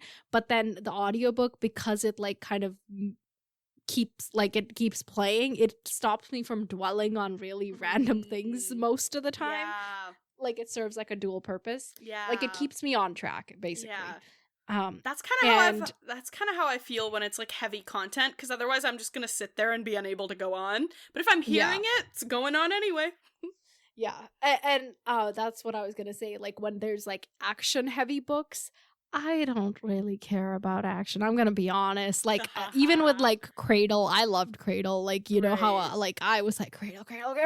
Yeah, like a lot of the action scenes, a lot of the times I would just kind of zone out and only have it on the periphery of my consciousness, and like I would make note of the cool things that happen, but like, you know, fight, whatever. I want to get to the point where like after the fight, they're like hanging out and talking about it, you know? Like, yeah, no, that's fair. So like I find with those kinds of books, it's very helpful.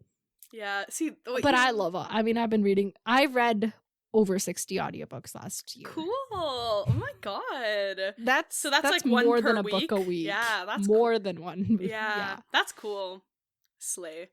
It's a lot. I read like 30 Agatha Christie novels. That's because so funny. I like really found they're like the perfect like bedtime story, but I'm also getting like, and I retain information well when I hear it. Like I actually do. Like I'll remember clues and stuff. Like sometimes I read some of them on like actual books, but I like the audiobook experience better for those books. And I've gotten so good, like I can see a bunch of twists coming, and it never ruins the experience for me. It just adds to the experience. Interesting. Because I'm like, I saw it coming. Right. Yeah. That's why, because you guys don't know this about Nav, but Nav's really good at just going to lectures, maybe doing a couple practice problems if needed, and then writing the exam and doing really well just because they were there for when it was delivered. And which like just is mind-boggling to me. I think I can kind of like playback audio is what, which is like wild to me. I can only do like that. A question will come up and it's like, I don't know, compensation. I'll like rewind to the like I'll rewind the example the prof like gave about it, and then I'll like go off on that, which is wild. See, my memory is more like I need to be able to remember when I wrote that thing. when I wrote the thing, yeah. Like if it's notes, I have to write it down. If it's reminders, I wrote it down. Like that's and like I could never there have been times where I took extensive like, notes and then never physically looked at write it down. Yes. or like okay, even if I'm writing on like a tablet or something, I'm writing. Typing is less effective for me, but still sometimes I do remember like certain messages I texted someone and right, that sort of thing. But it's like the act of hearing something and then doing something about it helps me, which is why I guess think, I'm like an auditory learner and you're a visual kinetic learner. I think so, because I think it's also very much like what also helps me is like what I'll do sometimes, and this is like when I'm at my healthiest and like at my peak, I'll figure out what I need to know from my notes, distill it down, then create an audio recording of me saying my notes, and it's just the part that I need to know. And then I just listen to that recording a few times while washing the dishes, while like not vacuuming because you can't really hear over it, but like doing mundane things or like going on a walk. So it's and that really helps cement it. So I find that like I can work with auditory when I'm doing something else at the same time. Right. Which I think a lot of people also find. No, yeah, that's what I do. Like, even if I'm sitting, I'll, like, play a game on my phone if I'm listening to an audio. But it needs to be, the thing is, it needs to be a perfect balance, because the reason that works for me with note-taking is because it's my notes. I know them. I just need to memorize them and be able to apply them. So I can tune it out. Like, for example, if I hear, like, bees produce honey, then instead of listening to me saying bees produce honey, I can anticipate that as soon as I hear bees, my brain goes produce honey. Yeah, and then you're like creating those connections. Exactly. Like, and neurons are firing. Exactly. And I can start going, bees create honey. Honey's yellow. Why is honey yellow? Meanwhile, all I've done is be sitting there listening to the recording. So it helps me like actually expand upon what I actually said. But that's why sometimes with audiobooks, I'm like, oh, I just listened to this audiobook for 15 minutes and didn't listen to a single thing because my brain went off. So that's why sometimes with audiobooks it has to be the perfect book, because it can't be something I get distracted on. I mean, that happens to me with literally every book. I just like need to, because then you just rewind. Like I rewind so often on my books. My thing, like the app was telling me like, oh, you've spent 2 hours on the app. And then I looked at how long I'd read like an hour. But because it was just me constantly re-listening, re-pausing, and doing the things. Yeah. Anyway, yeah, audiobooks are cool. Moving on. Yeah. And love that they make reading accessible. Yeah. Okay, so, oh my god, when are we going to get through this chapter? It's okay. We're, like, these are so good. And okay. a whole episode's worth into this already. Okay. So then it's like back to only one person wide path, and then they finally get to like this place where they have to cross basically like a 3 foot by 24 foot like bridge with no rails or anything. I'm like, in the hundreds of years y'all have been doing this, nobody thought to put a rail in there?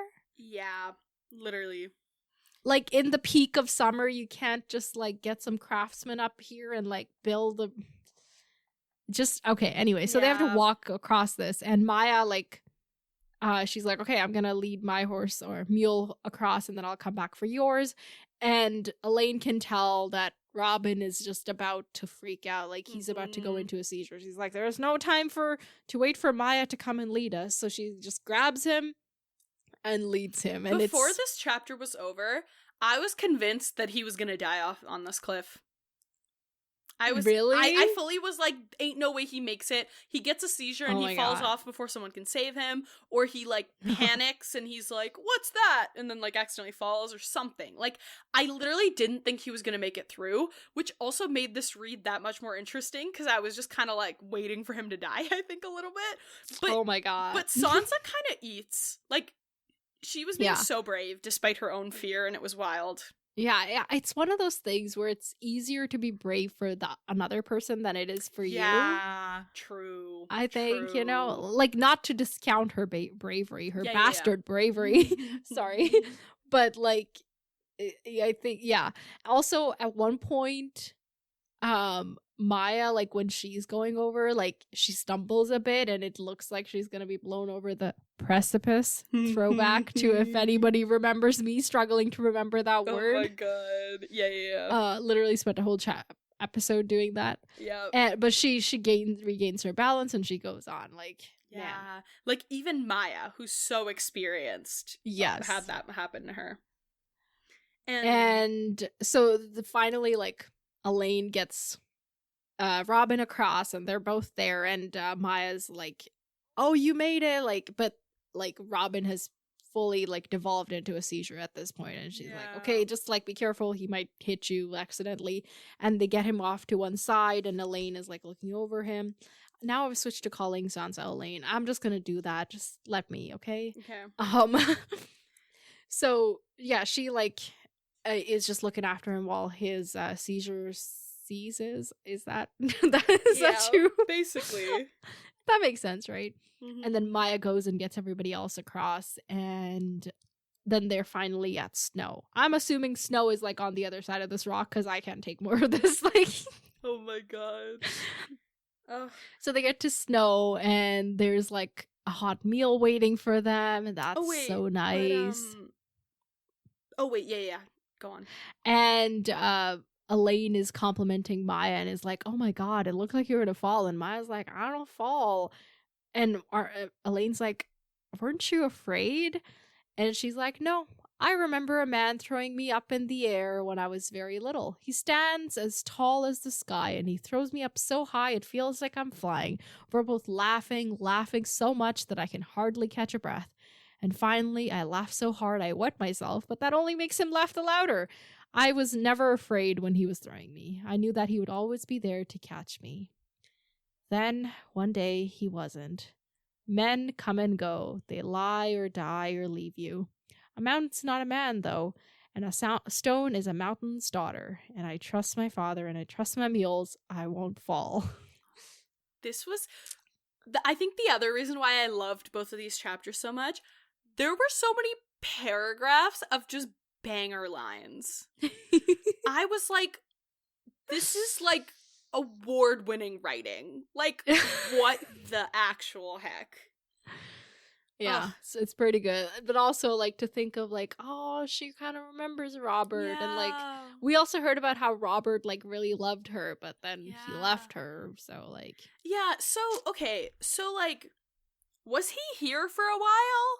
Oh, Robert and Ned grew up in the Eyrie, remember? Okay, so... BFFs. Yeah. So he was still, like... They were both wards of... John I guess Aaron. My thing is just like and timeline. They were like teenagers. How long was he? Because she's like from age like 13 or like 14 to like age 19, 20. Okay, yeah. So yeah, like the 20 timeline. That's when they went to war. So got it. Yeah. Wild. Yeah. Sad. So apparently he never acknowledged her as his bastard, though. That's wild. But, like, he's hanging out with her every day. Like, is that not an acknowledgement? Like, what else do you want? A royal proclamation, people? Well, like, basically, yeah. So it's like a really sad moment because, like, you know, her dad left her and then this whatever Redford guy left her, and now she's like, I don't need no man. And you're right, Maya, you don't. Yeah. But maybe check out Lothar Brune anyway. Yeah. I'm the fangirl today. Oh my god, as you should. So they then pack up, and now it's finally down to they're making it to Stone.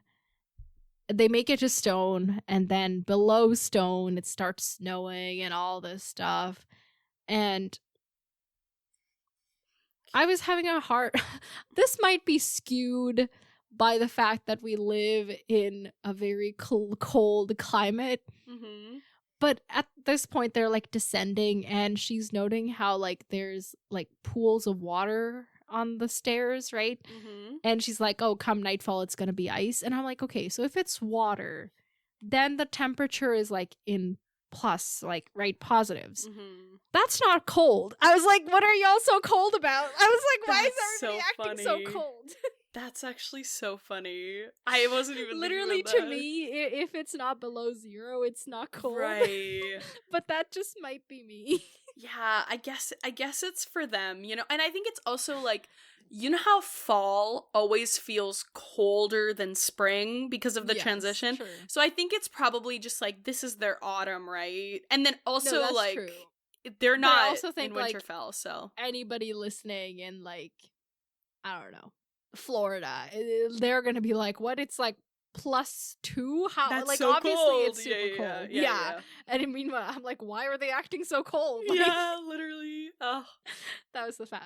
that was funny. Random thought I had. Yeah. Mm-hmm. This chapter I read, like, in pieces. That's why I had, like, time to ruminate in between on these random thoughts, which is why we're still here 2 hours later. That's okay. It's okay. This chapter, I literally was reading it and I was like, I have so many notes. Ain't no way I can say all of these in less than like 3 hours. Like, what do you mean? Yeah.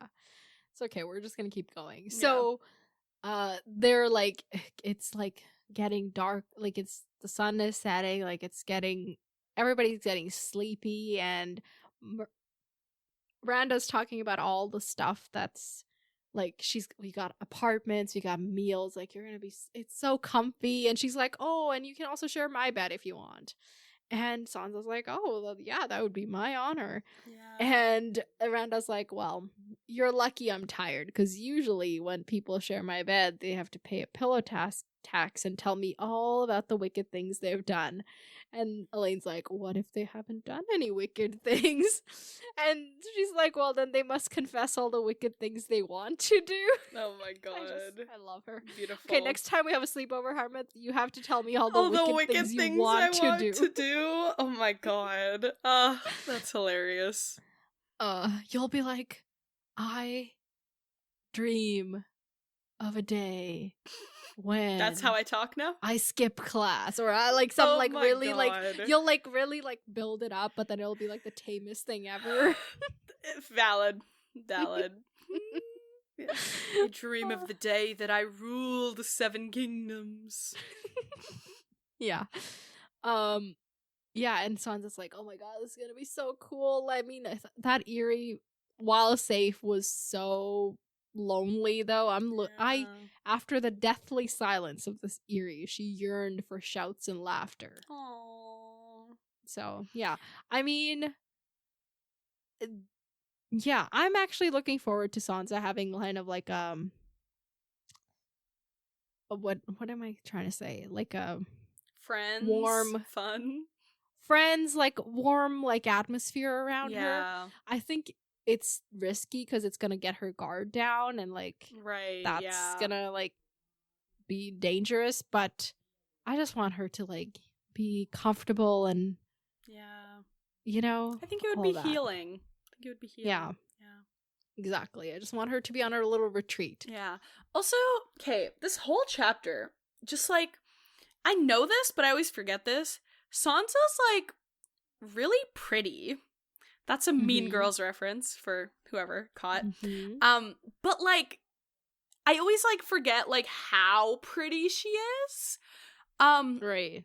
So I guess I just kind of want to go back to like Cersei's prophecy thingy and like kind of address some of her earlier behavior to Sansa, because it gives so much more context now, because like the way she was always like, Sansa's so stupid, Joffrey, isn't she? And be very like stereotypical like soap opera mother-in-law vibes, you know? Very like daughter-in-law hating, very like, and kind of like you're gonna take over my role in this family house. Yeah, but how could country. you? You're literally stupid. Like, what do you mean you can't even like whatever? And like I'm like, and in that conversation she had during the Battle of the Blackwater, where like she was like, yeah, we're gonna die here, whatever. Like all of those things, like, I don't know, I kind of want to go back and read them just now, knowing You're what welcome she was thinking. You have the books. Start at the beginning. Then I'd have to find where everything was. No, just start at the beginning and start reading and be amazed at all the things that are in there. Oh my god. Okay. I may have to. Then listen to me try to suppress that on the podcast. Oh my god, I can't.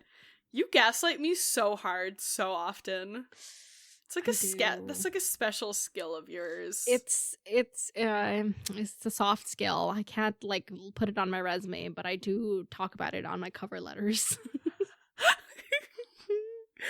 Oh my god. Anyway, yeah, I don't know how I feel about the fact that how good I've gotten at this. But then also I'll get like really scared, and then I'll be like, no, okay, you know what? Yeah, you should be scared of spoiling her. Like, right? Yeah. Yeah, it's good. It's weird. Okay. This is side note. I will move on after this, but all of my closest friends are really good manipulators. I don't know what that says about me. Am I a good manipulator? Yes, you are. Getting me to read persuasive. Doesn't manipulative, persuasive, same thing, bottled up in a different package. Okay. Yeah, I don't really know what that says about me. Okay. But there also, we go. I don't see myself as a manipulative person. I just really, when I like something, I just want everybody else to like it, and then I do contrive situations where that happens. So maybe I am manipulative. You are manipulative. But I use it for good. I use my powers for good. And did I say you use them for evil? No. I just said you are manipulative. Okay, I don't like this. You know what? Go read a series that we can cover so you can be in my position, okay? I don't want to do this anymore. I want to be the sweet summer child. Okay. All right. Yeah. I'm doing my best. You remember how you had the deadline to read Mistborn by this summer, by your birthday? Oh yeah, I don't even remember that series. Okay, I'll do it now. I'll add it to my TBR. Do it. Okay. Because I am getting, like, I have always had on my library holds, like, maxed out, everything holds. Right. I'm running out of things to read from my TBR, so, like... That's kind of funny. Okay. That's coming up. All right. And I also haven't read Percy Jackson for same reason, and, like... Because there's only, like, one thing you've read that I haven't read that's, like, coverable. Yeah. Type. Something that we could cover and that would work with our vibe. Yeah. Yeah, so... Can you manipulate me for once? All right. Okay. Yeah, and people send us suggestions for series that Harmith should read. That Nuv has not that read. I haven't read and will not be spoiled on. And that would also work for our vibe. Yeah. Well, yeah, whatever that is. Probably something fantasy. It doesn't have to be fantasy, but I think that's the genre that kind of lends itself to something like this in like a very like something with that we can predict. Yeah. Like it can be like mystery. Yeah. That kind mystery of thing, is fine too. Yeah. Like it needs to be something worthy. What am I saying? My words have left me. Just something with like a lot of like nuggets and a lot of world built, like a yeah, but maybe let's do a smaller series. Yeah, let's not it can be a smaller series, 5 books of 80 chapters. Like yeah, but like just something that has like a lot of meat to it, you know? Yeah. But don't depress me. Like I'll handle a red wedding, but I won't handle genocide. I see enough of that in the real world. So like valid, very valid. Yeah, so like something like make it as far from reality as possible. So I guess I'm saying make it fantasy. Yeah, I think fantasy just kind of works because it's where we meet. It's where you and I meet. And if it's, I mean, it doesn't have to be a book series. Like we're kind of like book people, so that's fine. But if it's like a TV show, thing, that's cool too. Series I watch a lot of TV though. Yeah, like, that would be even harder to find. Yeah, but it's not impossible. Yeah, it's just hard because all of the things that you watch and read, not all, but there is a lot of things that you watch and read that are good for a format like this and good for us as people. But a lot of the things that I watch and read are just things that either you're not interested in and wouldn't be, or that wouldn't be good just for that. Like, you know what I mean? We just have so that's things. why, like, let's have people suggest things so that they can be added to your TBR and then... Like, we can move it up the chain. Because I really, really... I just don't want to be in control anymore. Slave. Oh, wild. It's like... it's the thing that I can't live without, but it's also the thing I can't live with. Is this like control thing. So I want to like guys, and try out send us not those having control in a safe environment. Valid. That's very mature of you. I'm proud of you. Also send us stuff for the end of this book. Yes. I've been realizing recently that people might not be actually like, which makes sense, but like a lot of people don't always stay till the end of the podcast, you know, especially if we've been talking for 2 hours. Or 3 maybe hours. They think this is the end of the podcast. Like, so they might be leaving. So I'm like, okay, in case you haven't heard the announcement, send us theories, questionnaires, games, quizzes, thoughts, theories. Yeah, everything. Fan art. If you make fan art, you found really cool fan art. I would love to see it because you guys, I'm not allowed to search up anything. Yeah, so if there's any cool things, send it over. I'd love to see it. Yeah. Anyway. Yeah, Hermit like sends me requests for what she wants on the Instagram, and I do my best to find the closest thing to what she has asked for. But sometimes she's so specific, and I'm like, literally nobody else has picked up on this and like thought to make every it. time you tell me that, I've started realizing that maybe I need to just start making fan art, and then I can just use my own fan art. You should. You definitely should. The problem is just that would take forever. It would take, especially because I'm not like the best artist, so it would take me a long time to make sure that my vision looked like what I wanted it to. Right. So, well, maybe you can try once, like, you know, start small, build up. Yeah. Anyway, I'm starting to think that I need to, because I have these visuals in my head, but I just have a hard time getting them out, you know? Yeah, I'm sorry. It's okay. But hey, when we're doing a book series you're spoiled on, you can look at all the fan art you want, and you can find like, maybe I'm not looking in the right places. I don't know. Interesting. Maybe I'm not using the right keywords. Interesting. But let's agree to never use AI generated art. Yeah, I refuse to. No. Okay. Can we finish this chapter at least? Okay. Anyway, so they get to the gates, the castle at the gates, whatever it's called. And finally they're here, and they're like, oh, can't wait to collapse into bed, except Peter Baelish is home, and he wants to talk to Sansa. She's like, okay, I'm cool, I'm here. And he's like, oh, Alayne, come give your father a kiss, and blah, blah, blah, whatever. He's got 3 guys with him. Knights he's hired. One's a guy with blonde hair. Another's a guy with, like, salt and pepper beard. I don't know. And the third is a short guy with orange hair. I'm sorry, I don't know why I'm listing their hairs. And their names are Sir Byron, Sir Morgarath, and Sir Shadrich. Do we know these guys? Do we? I don't know. Nothing rang a bell? No, I don't know. The names are familiar, and the descriptions, like, especially the red nose, bulbous, with broken veins, whatever. The descriptions and the names are familiar, but I don't know who the fridge this is. Mad Mouse.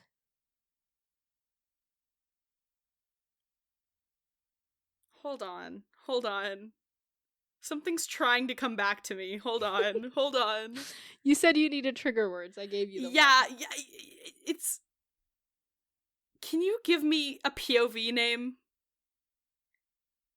Brienne. Okay, yeah, this isn't working. I have no idea who these are. Okay, so remember when Brienne sets out on her journey, and she encounters like a couple of hedge knights, and then also they run into a merchant who's going on his way, and he's hired another hedge knight by the name of Sir Shadrich the Mad Mouse, like his... Oh, the guy who was like really annoying, and then she told him what she was like looking for. And he was like, oh, I'm looking for Sansa Stark too. Holy shit. Yeah, that guy. Wait. Who was he hired by again? He was the Cersei guy? He was just hired by a guy, like a merchant, to like help him like on travels, right? But as like Cersei's been like, oh, anybody who finds me Sansa gets a lordship, like whatever, right? She's like put a bounty on her head. So he is also aware of Sansa's description. So he's just like an opportunist, basically. Yeah. So when Brienne does her description, he's like, oh, your sister, huh? I also am looking for Sansa Stark, and I know that's exactly who you're looking for. So now here comes a guy who knows all about Sansa and what she looks like, and fridge, and Littlefinger just had to hire him. Yeah. Now my question is, does Littlefinger know that Shadrich knows, or is this oh my god, I had no idea. Bro, this chapter has so much going on that I probably even missed. This is crazy. Oh my god. Because even of the things that I got, there were so many in this chapter. Okay, hold on. Oh my god, this like puts a damper on. Hold on. Yeah, because it could be, you're right, it could be like Littlefinger, that's what got him the job. You know, and he's like, you know, like, I was also looking for Sansa, like, I don't know. Well, I don't actually know why that would get him the job. But maybe, like, Littlefinger knows, and he's like, hey, you're on my side now. Like, maybe it was, like, you know when you have to disclose your, your conflicts of interest?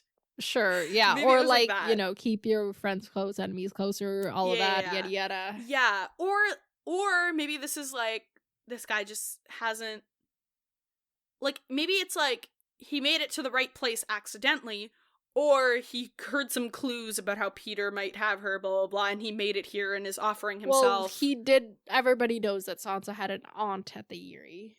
Right. So maybe he just came with that knowledge and now is like... Well, maybe he's gonna be the one that, like, vouches for Sansa's identity if Peter gets his way, you know? Right, yeah. Or he's like, I'm trying to be as optimistic as I can, because I, like, want the storyline to, like, just blow the fuck up in the best way. Yeah, you don't want this to be Shadrich taking her to Cersei, like, Exactly. Or, like, blowing her cover before she's ready for it to be blown, like all of those things. Frick, yeah. Because especially if, like, oh god, what's her name? If Miranda's out here looking for a beau, and she meets some hot guy named Shadrich. Is he a hot guy? Like, if he's hot. And then, like, gets the gossip from him as they're laying together. Like, you know what I mean? Like, this could this could go so many different ways. So, oh my god, I don't actually like this. Hold on. Yeah, I don't know. Huh. Okay. Interesting. Anyway, something to stew on. Yeah. Oh god. So he introduces them and then sends them on their way, and so he's like, "Oh, okay, I've got news for you." And like first also assaults her. Like I can't. Oh, I don't want to talk about it. Can we just skip over it? No. Can we just acknowledge that Peter is very sexually abusive towards Sansa, and that's just a given in each chapter, and I don't have to think about it or talk about it or anything.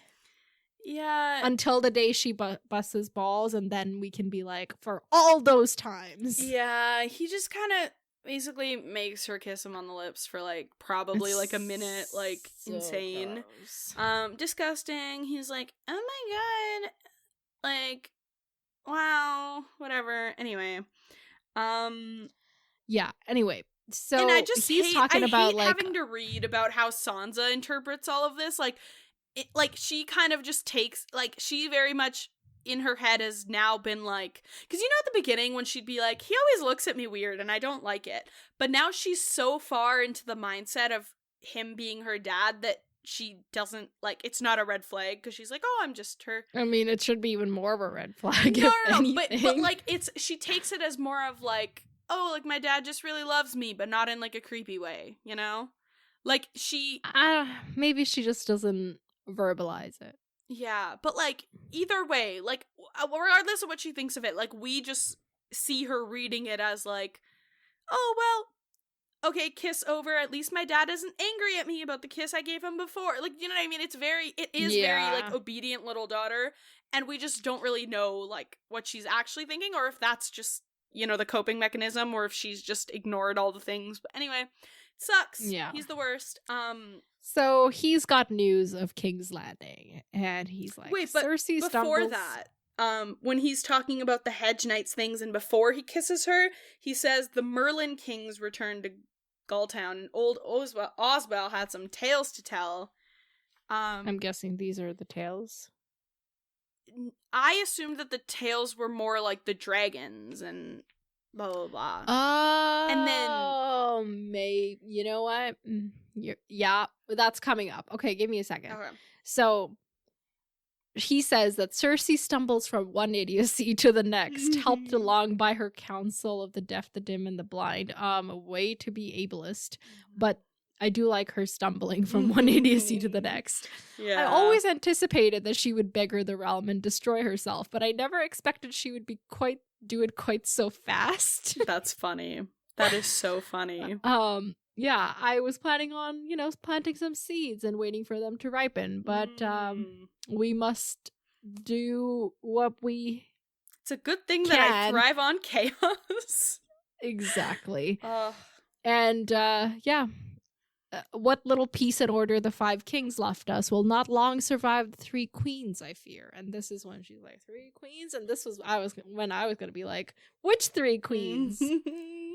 Because let's think about all the queens we know of and then which ones he can know of. Mm-hmm. Cersei, mm-hmm. Marjorie, mm-hmm. Myrcella, mm-hmm. Dany, obviously. Mm-hmm. Potentially Arianne, but she's like princess, not really queen. Mm-hmm. I had the same thought. Yeah. Asha. Mm-hmm. Others. That's all I could think of. Yeah, okay. So which 3 is he referring to? One of them's got to be Cersei. Yeah. I think who are the other 2?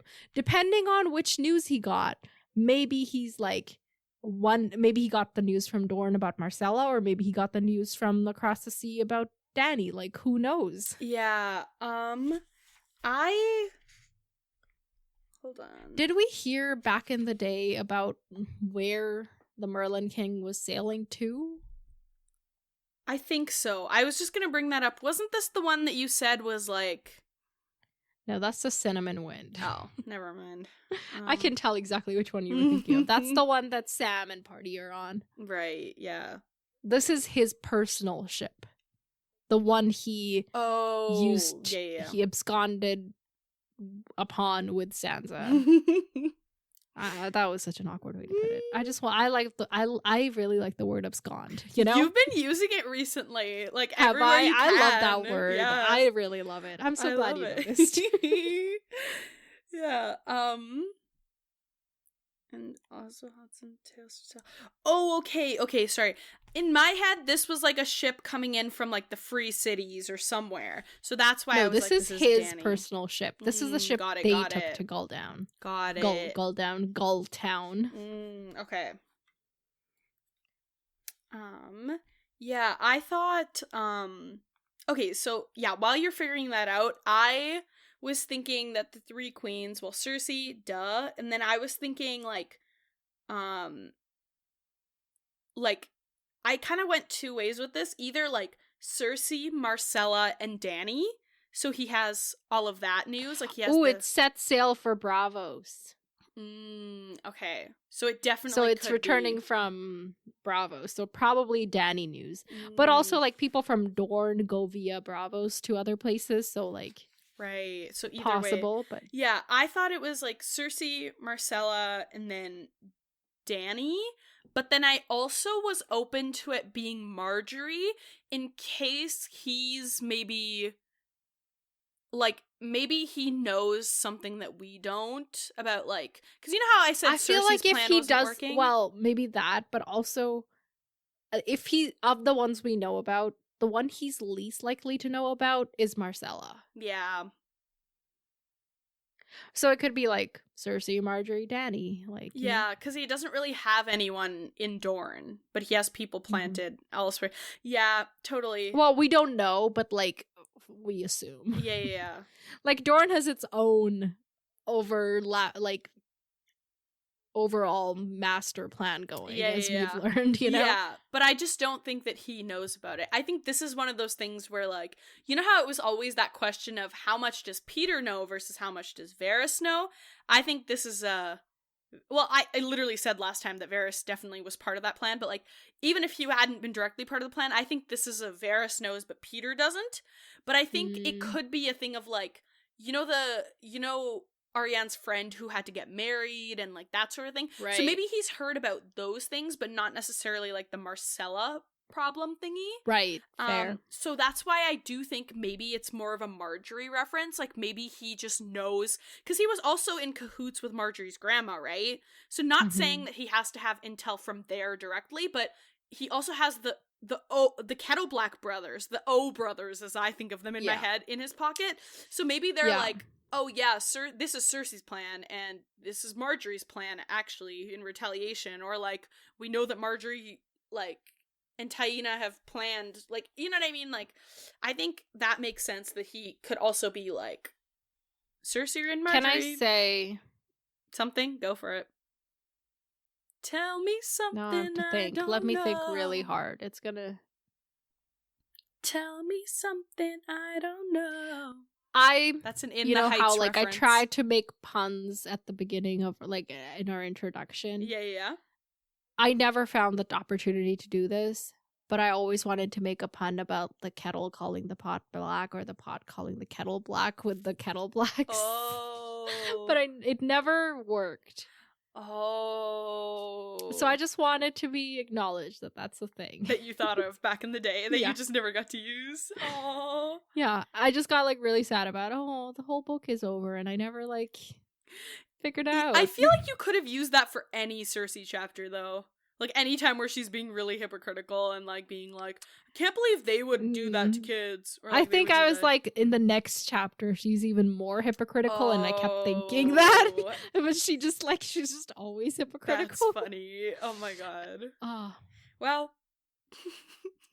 Anyway. Oh, it doesn't matter. That was so random. It's okay. I'm, like, dozing off. Like, we really need to Okay, get that's okay. on That's with okay. this. Anyway, those are my thoughts on Three Queens. Do you have anything to say to me about that, or are we moving on? Okay, so there's Three Queens. He's like, I got a gift for you. She's like, is it clothes? Is it jewels? Is it lemons? He's like, no, it's so much better. See, I got you a marriage contract. Just with the jewels and gowns and stuff, I do like those little hints of Sansa. Like, even when she's like, even when they're going between that one castle that was a cave, I don't know, one of the basic names, and she gets there and she's like, calling this a castle is like calling a puddle a lake. And, like, I love her judgmentalness, because that's the part of, like, the highborn Winterfellness that she's retaining. Yeah. And also, like, at the beginning when she's being Alayne and, like, kind of controlling everything, like, she's kind of being, like, the lady of the house, which is also kind of cool. Like, it's just nice to see the Sansa in there. Anyway, continue. Yeah, but sadly, when she asked about lemons, she's like, I love lemon cake. She's like, I promised Robin lemon cake. Like, I need to give him lemon cake. Yeah. Like, she's got, like, responsibilities. Yeah. So he's like, no, I got you better. I got you something better. I got your marriage contract. And she's like, what? I can't marry. I'm already married. Oh, God. And he's like, well, not for long. And this is a betrothal. The marriage must needs wait. Why? I feel like that's way too many words. Like, the marriage must wait until Cersei is done and Sansa is safely widowed. So he's counting on Cersei killing Tyrion, I guess. Yeah, or, like, and, like, Cersei kind of being, what's it called? Like, dethroned. Yeah, or, like, killed, like, or something. But then there's also kind of, like, it's like, with Littlefinger, it's always like, well, is that a threat? Like, is he gonna make those things happen, or is he just gonna sit back and let it happen? Like, I don't know how much of that is what. I don't know. Yeah. Anyways. But also, sorry, my thought was also, like, do they have time to wait for those things if Robert's dying before that? Do you know what I'm saying? Like, because it's also, like, the thing we talked about with, like, the sweet sleep thing, where it's like, so if he's trying to... So maybe that's, like, a concern that they need to have, but they're not taking seriously enough. Yeah, maybe, because it's like, we want to make sure that this alliance is secure before he dies, right? Because... Yeah. Yeah, once he's definitely, like, Lord of the Eyrie, his, like, capital goes, like social capital goes up even more. Yeah. So his Harry's social capital, and she has to win his approval because Lady Waynwood won't force him to marry anybody, and so that's what she has to do. And Peter's not worried. He's like, it's fine. And then, so this is when it's like, okay, but why would Lady Waynwood marry one of her sons? And he's like, well, listen up. You know, I mean, they kind of owe me now. I bought up their entire debt. And so now they owe me. And no, he's not her heir. He's only a cousin. So she's totally cool with him marrying a bastard. And also, I offered her a huge dowry. So that's a thing. I have a question. And where is he getting all this money for the dowry from?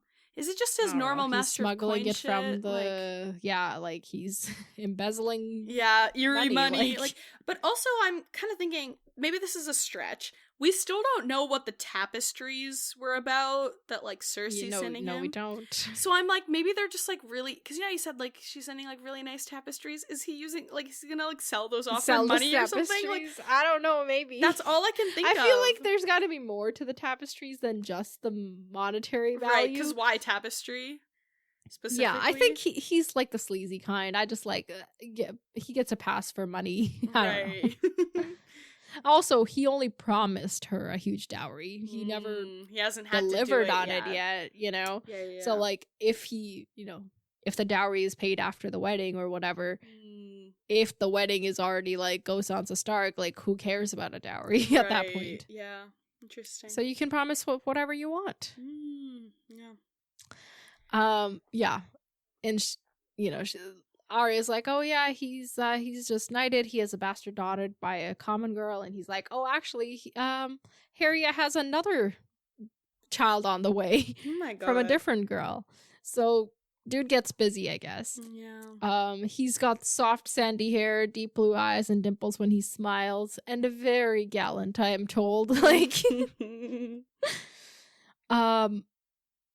and. Yeah, this is when, like, how could he be her heir? And he's like, no, not her heir. Listen to this tale. And then he goes on this really long-winded way to say that Harry is Robin's heir. Yeah. Yeah. Yeah, basically all the other people either didn't have kids or the kids are dead. One couple, like, John Aaron's younger sister got real unlucky. Basically, she had like 9 kids and all of them died except for one. Yeah. And even that one's dead. And then one of her daughters married some landed knight, and Harry is their kid. Yeah.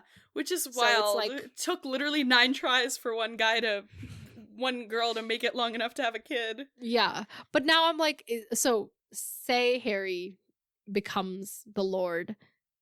What is his last name? Does he take on the Aaron last name, or does he keep his own last name? I'm not sure. I think it probably just depends on if there's enough pressure for him to have to change it, maybe. But I think the name carries clout, so I think he has to take on the Aaron name. I don't know. So but then also Sansa Aaron. Sorry, go ahead. Oh my god, yeah, she's got. Oh my god, girl's got so many names. But would we rather she be Sansa Harding? Is that his name, right? I think so, yeah. Or am I making that up? Or no, I don't think it's Harding. I think it's Isn't it Harold Harding? It is. Harold Harding. I was gonna ask you, that last name is really familiar. Where do we know it from? I swear there's another Harding. Sir Humphrey Harding participated in the tourney at Ashford Meadow in 2009 AC.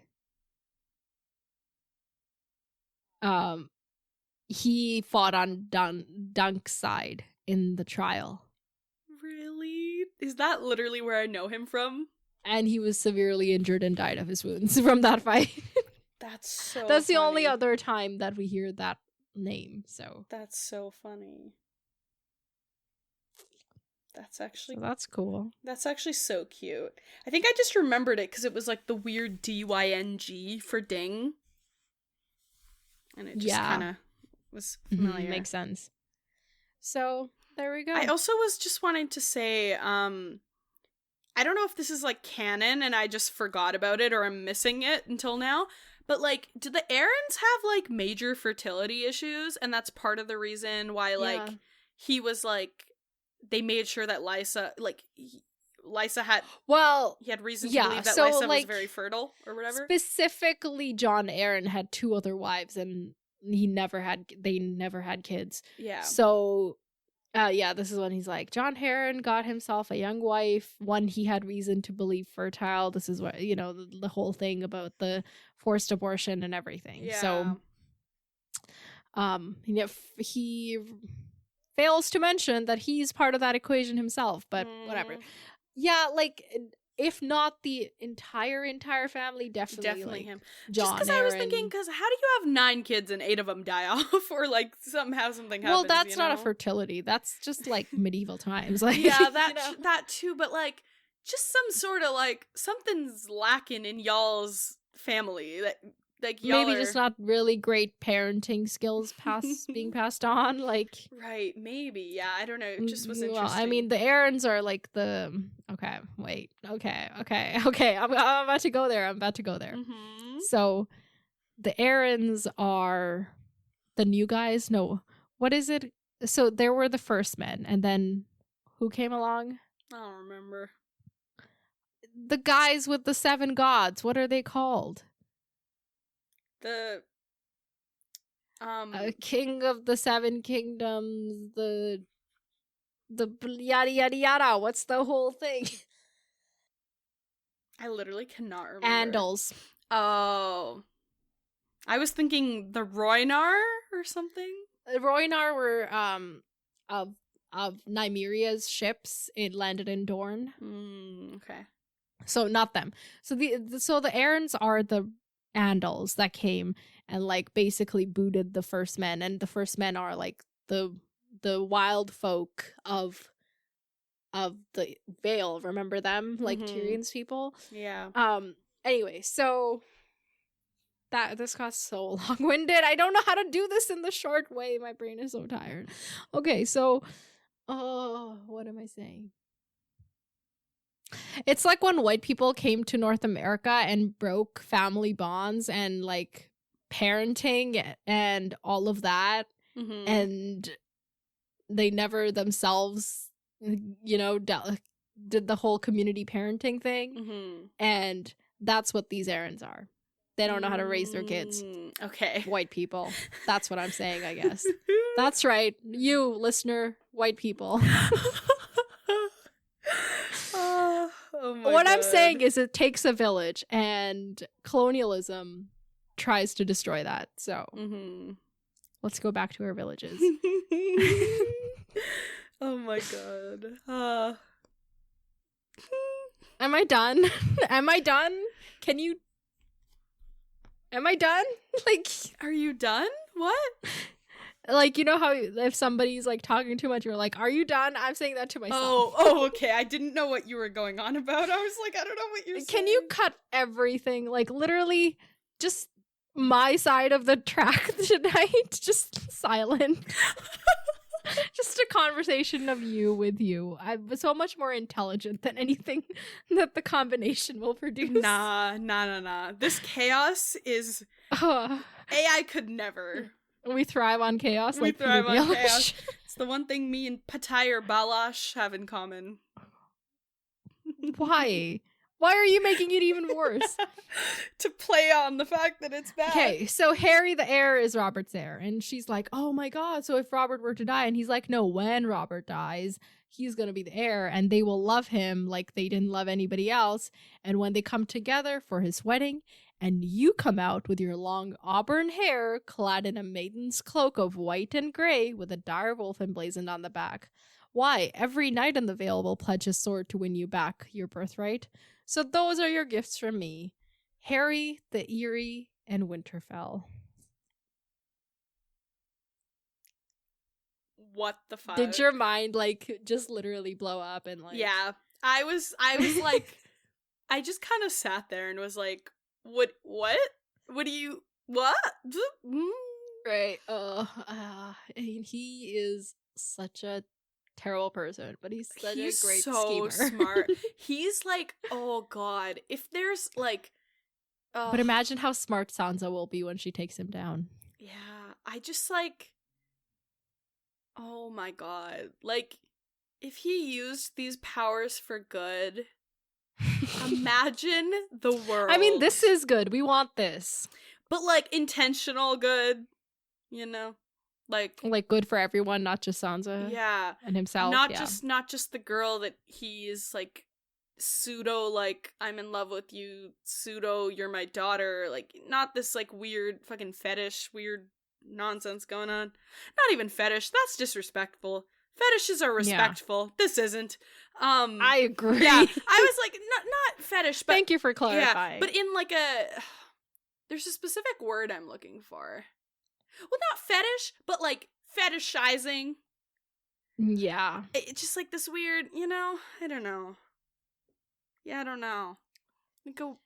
Okay, don't think about that. Think about anyway. Yeah, the master grand plan. Sansa's gonna be the queen of the world. Yeah, I do love this. I do love Sansa as queen of the world. I do love Sansa and like. Will she be queen in the north? Because like Winterfell. Yeah, that would be nice. That would be so nice. But how is she gonna deal with the?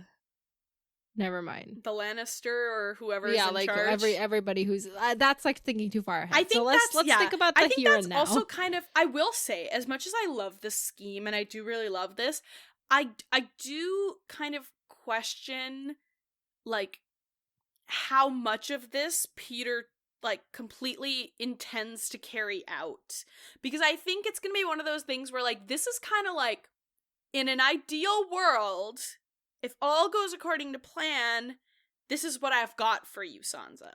But as of right now, all we got is like a potential betrothal. Mm-hmm. And then hopefully, you know, I do think that like hopefully Sansa can win him over, you know? Yeah, I think so too. So that even in the worst case scenario, she's Lady of the Eyrie. Yeah, which I think is good, but then there is also, you know, there's always the potential that she gets caught while the Lannisters are still on the throne. There's also which is also not helped by this Shadrich guy showing up, mouse guy, you know? So that's a problem, but then there's also the potential of like... I don't like you raining on my parade. Hey, I'm not raining on your parade, I'm just pointing it out, and then we're gonna go back to the parade, okay? I love how the... turntables, you know? Because then it's also like, you know, I don't think this is gonna be like a super big factor, but like Robert's kind of in love with her too, but also is like, you're my mom, you know what I mean? There's this like weird dynamic but there. He's gonna be dead. That's what I'm saying. It's not like a big thing, but it is a thing. And then there's also like, you know, there's just a lot of things to consider and a lot of things going on.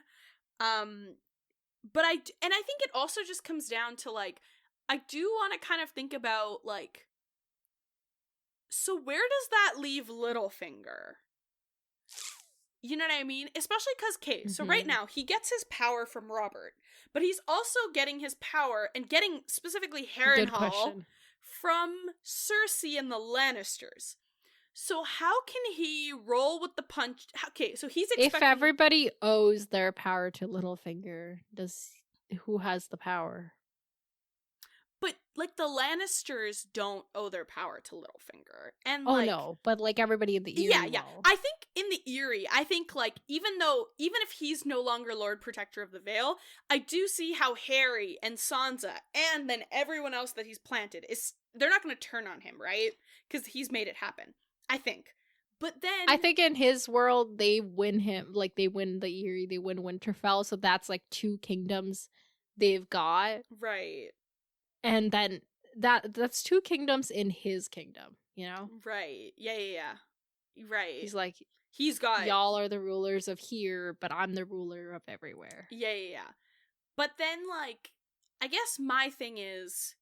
He's just expecting that however the main throne goes works out for him. But I guess also, like... He's willing to adapt to the chaos. I guess, but it's just kind of like, he's like, Cersei's gonna be taken down, but Cersei's the reason you got Harrenhal, you know?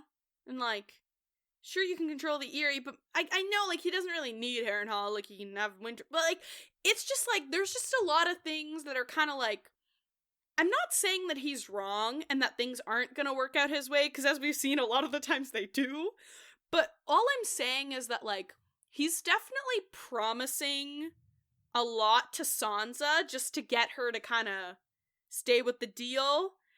Oh yeah, and it's just certainly. and it's just a reminder of, like, as much as he's like, you're my daughter and we'll take over the world together, he's also kind of trying to just take over her too. I don't like this. Can we not? Hold on. Can we just pretend that everything will be great, and then Sansa will end up on top? We can after we deal with the reality of the situation. Then we can get delusional. Hold on. Fine, I'll just let you talk it through, okay. because I have nothing to contribute to this negative, pessimistic outlook. Okay, hold on, give me a second. I'm just a bright ray of sunshine, I do think is good, with all my optimism over on this side of the mic. Shush. But you know what is good is that she already has that, especially when she's Sansa instead of Alayne, she's got the Tully connection. It's easily like, my poor aunt who loved me and she knew my true identity and she kept me, and like, you know what I mean, she can also play up that connection. Yes. And then also also, don't forget, the people in the Eyrie already hate the Lannisters and wanted to fight this war on Rob's side. I was literally gonna say that, because it's like, this is their chance to make up for all that Lysa didn't do. So it's like the perfect amount of like villainizing Lysa and being like, I'm gonna do better than your last ruler, but also, and like give you guys all the freedoms to like go win me over or whatever, which Lysa didn't let you guys do at all. Like, she wouldn't even let you marry her or whatever. But like, it's the perfect amount of like credibility. I started with marrying one of you. Exactly. It's the perfect amount of like credibility, but also like shitting on the previous people to make your platform seem more than it is. Sure. And then I do also worry about Yonwood guy. I don't know what his name is, and I refuse to learn it. Bronze Jon Royce. Oh, yeah, him, whatever. The one thing I will say, though, is technically, he is really relying on the Lannisters not coming out on top. Because he did technically treason the Lannisters a lot. With, like, the Joffrey killing. Not that he's gonna put that out there, but it's there. With the Sansa stuff, like keeping Sansa, like Littlefinger. Yeah, Littlefinger did. Okay, so sorry. Which I guess I missed that. Sorry, yeah. Which works for his case, because it's like, look, I was never loyal to the Lannisters. I was a player on the inside working against them, right? But it's also kind of like, just in case the Lannisters land on top, like, he's really counting on. Not that I think Cersei's gonna survive, but I guess it's also the thing of like, Tywin is dead. If Cersei's taken down, like, who's there? Jaime? LOL. Like, you know? Tommen? Marcella? Well, I guess they could kind of... Like, it just... Yeah, anyway, he's just really relying on, like, being able to work with, like, I don't know, Stannis or Dany or whatever it is. So it's interesting. I also... Yeah, I don't know. It's just interesting. I'm excited for this to play out, because I do think, despite all the obstacles I'm pointing out, I am hopeful that it does end with Sansa on top. But then, like, it'll just take a lot of time and a lot of bad experiences to get there. Okay. Are you done talking about the terrible things so that we can move on? I literally and not just finished. I finished all my terrible things by saying that Sansa's gonna make it. Okay. Slept, so what I said hear it. was Sansa, despite no, you don't need to repeat it. I don't need to hear it again. Despite all the obstacles, Sansa is gonna make it through. I just think she's gonna have to deal with a lot to get there. Loser. Okay. What are you, 2 years old? Yes. Okay. We've predicted everything. Let's move on. Okay, Brienne. Okay. Brienne is having a bad time. She's being transported while really injured to a faraway land. I don't know. She's having wild dreams. I honestly have like no notes during all of this section, so I'm not even really skipping anything for my thing. You know what? If you have any notes here, I'll go to bed and then you can just state them at the end of the episode. All on your own. Oh my god. Oh, yeah. It's like she's kind of slipping in and out of like these like guilt and pain-induced nightmares, but then she's also like kind of really seeing what's going on, like seeing Gendry and Jane and like people are mixing things. Like Gendry looks like Renly, so he becomes Renly, and Jane becomes Sansa, and she's like, no, I'm not Sansa, like just all the things. And and she's just like, we find out that Gendry killed Biter. Yeah. And she has like a bunch of like, basically all of these little sequences are just like, she's thinking about like, as per usual, everyone that like either died on her watch or that she killed or just anyone who's died and she's sad about, whatever. And then she's seeing like, and she's talking to Jane, and she finds out that Jane is Jane Heddle, like the orphan in charge basically. And she learns that she's being taken to Lady Stoneheart. And she's screaming Jaime's name a lot, which does not work in her favor. Because she's also seeing him in her dreams a lot. Yes, very much so. Meanwhile, all these people are like, she is really a Jaime fan, and we really are not. Yeah, probably the worst circumstance to be screaming out Jaime's name, but that's okay. At one point, I think they take a boat across the river, like, lots going on. And then she finally, like, kind of gets a bit of consciousness, and she's like, I have to talk to Gendry, and I feel like that's to tell him who he is. I don't know. But he apparently has turned back to go to the inn, because his job is there.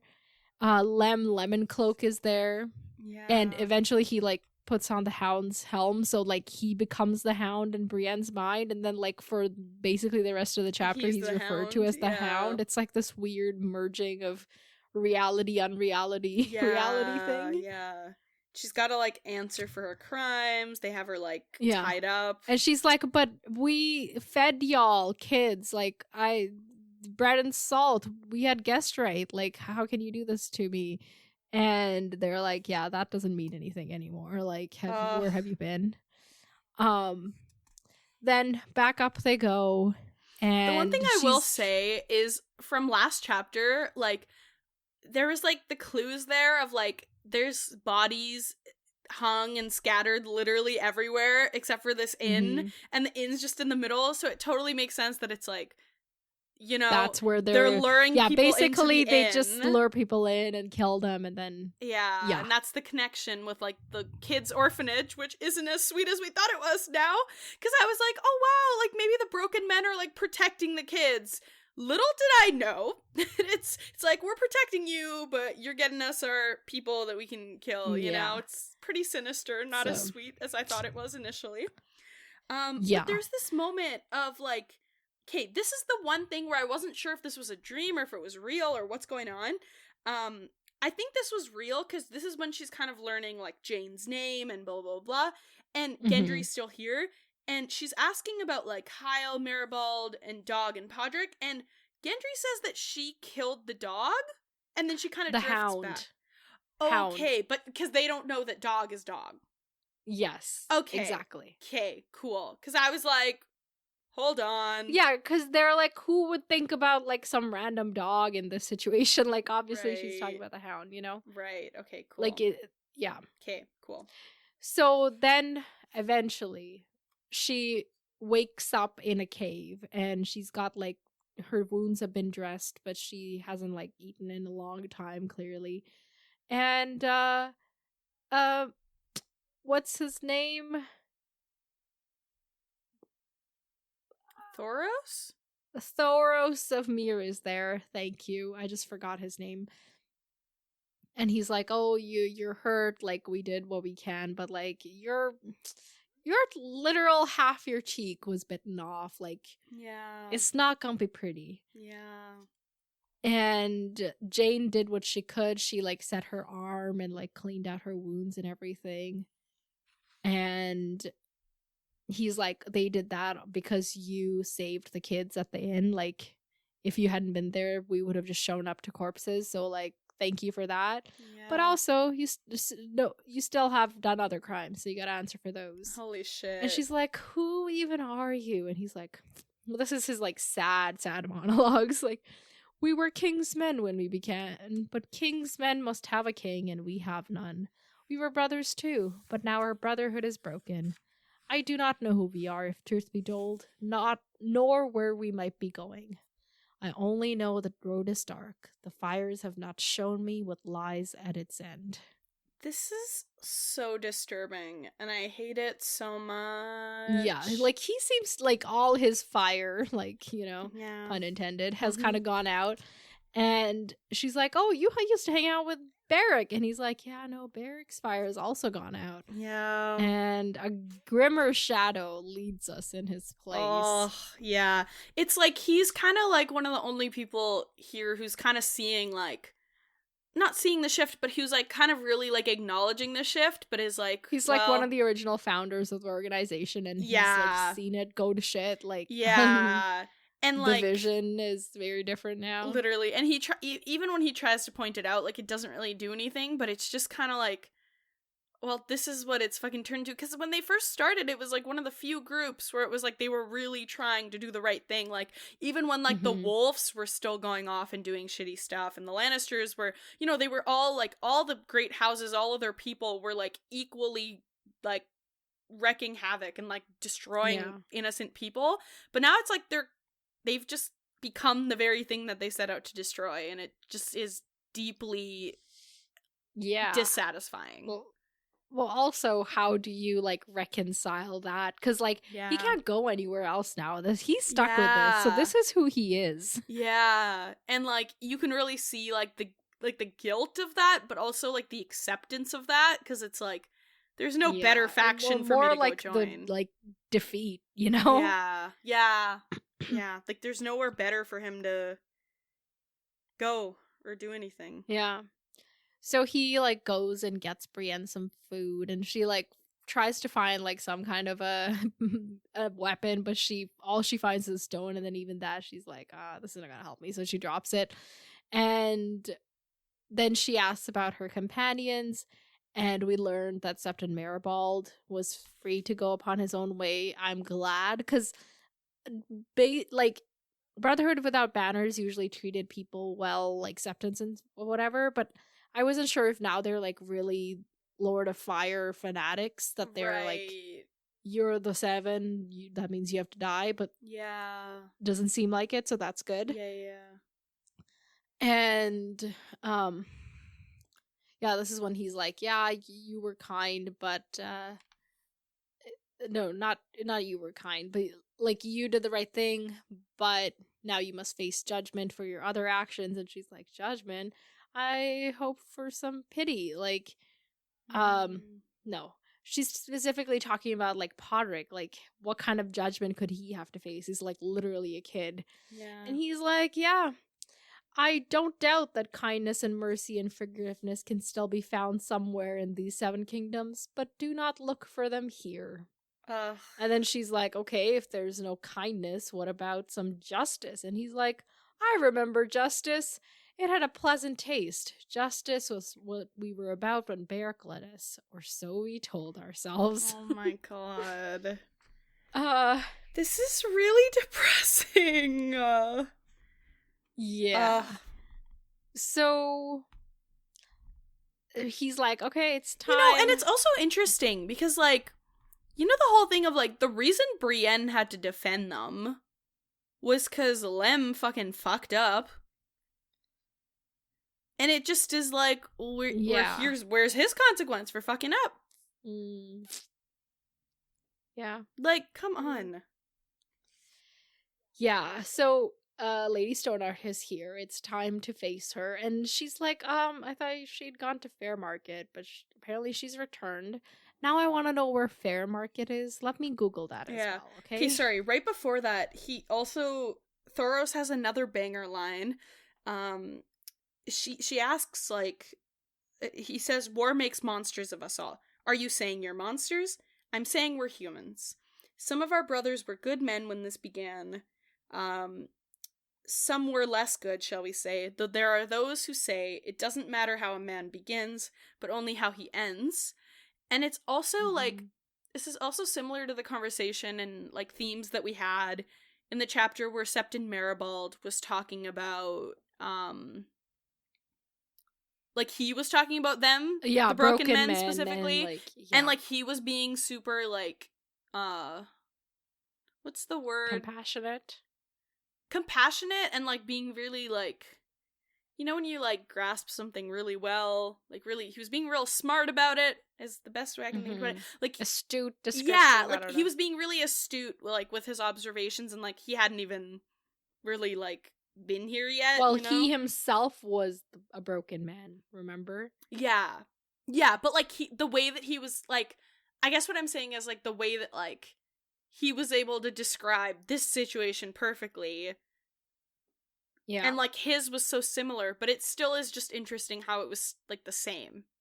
I'm not explaining that well, but, like... Sure, yeah. How all broken men end up being broken, like, I guess, is what I'm trying to say. Like, it just the fact that it was so similar to his case, even though it was, like, a different... person. It was years ago, but it's, like, all wars end up, like...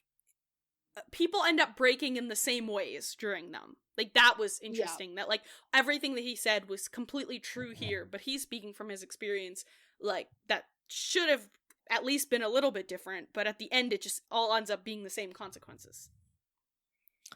Yes, indeed. Okay. Fairmarket is north of River Run, but south of Old Stones. That's the best I can do. Interesting. In terms of a description for you. And, yeah, she returned while you were sleeping. She never sleeps herself.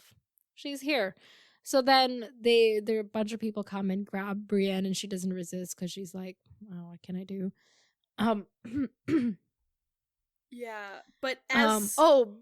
as they're taking it, her Lem is now wearing the Hound's helm, and Thoros is like, why would you do that? Like, have we fallen that low? Yeah. There's nothing good about that helm or the men who wear it.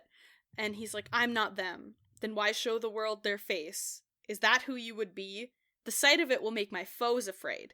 The sight of it makes me afraid. Close your eyes then. And this whole exchange just kind of summed up Thoros's the whole thing. It was like, yeah, well, okay. So we're becoming the thing we were gonna fight against. But he's like, no, but we're different. It's like, no, you're not. That's literally what you're doing. Look at your actions, not at your intentions, or what you think your intentions are, you know?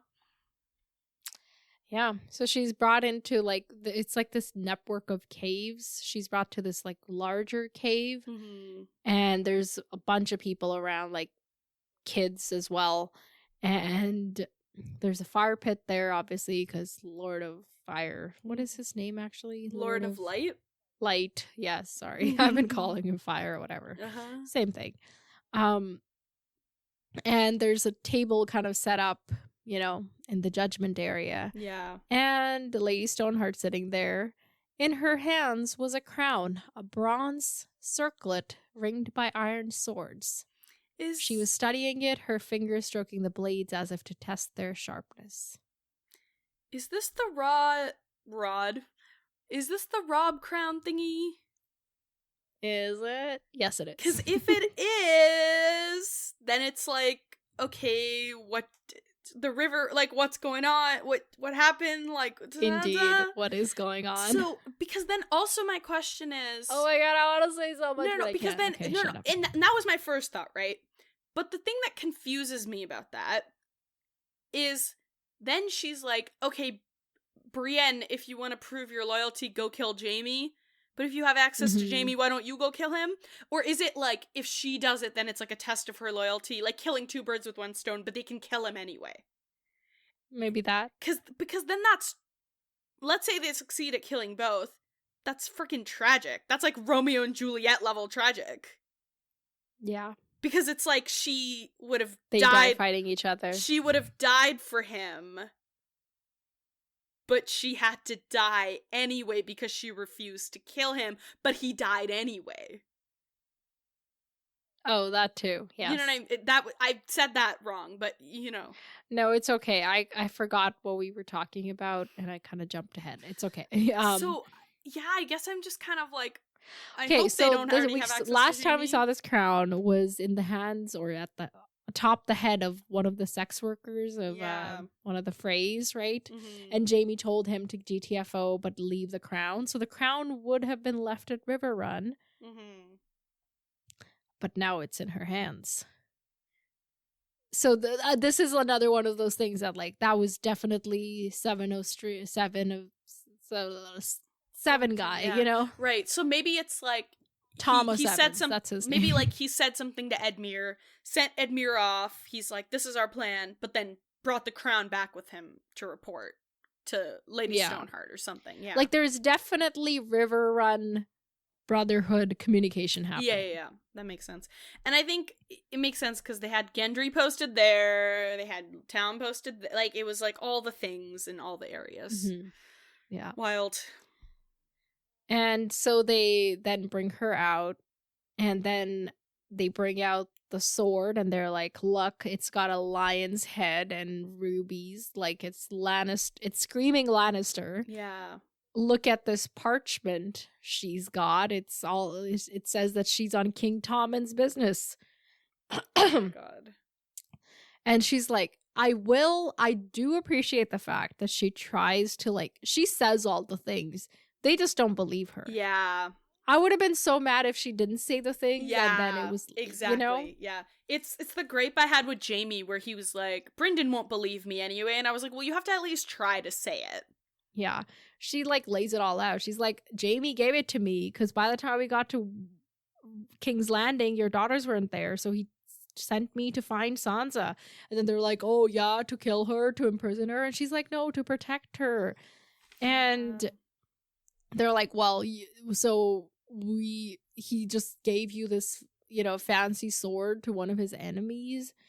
And also this kid, Podrick, he was one of Tyrion's squires. And that guy, Hyle, is Randall Tarley's knights. Like, right. How do you expect us to believe this? To be honest, fair. Yeah. If I were them, I wouldn't believe it either. Yeah, but just because I didn't believe it doesn't mean I'd be like, you have to instantly die by association. Yeah, I agree. Yeah. Yes, I agree with that. Yeah, but I do understand why they didn't believe her. Because especially she's like screaming his name the whole time. It's like, girl, like, are you unbiased towards Jaime Lannister? Like...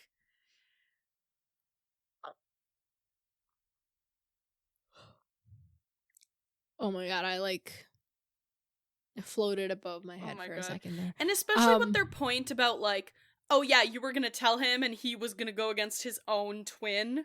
Like, okay, yeah, like, hard to believe that Jaime's really, you know? Yeah, and so they're basically, like, they've been arguing. It's just all the henchmen arguing against Brienne right now. Yeah. But then finally, Lady Stoneheart speaks up, and she has to, like, hold her throat closed to make the words come out, and it's not very, I was gonna say legible, but that's when you're reading, like, comprehensible, I guess is the word. And they have to basically translate for her everything. Yeah. And she asks about the name of the sword, and Brienne's like, it's Oathkeeper, and she's like, no, it's Oathbreaker. And she call it Oathbreaker, she says. It was made for treachery and murder. She names it False Friend, like you.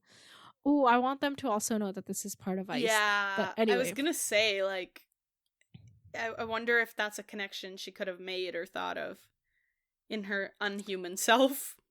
Yeah.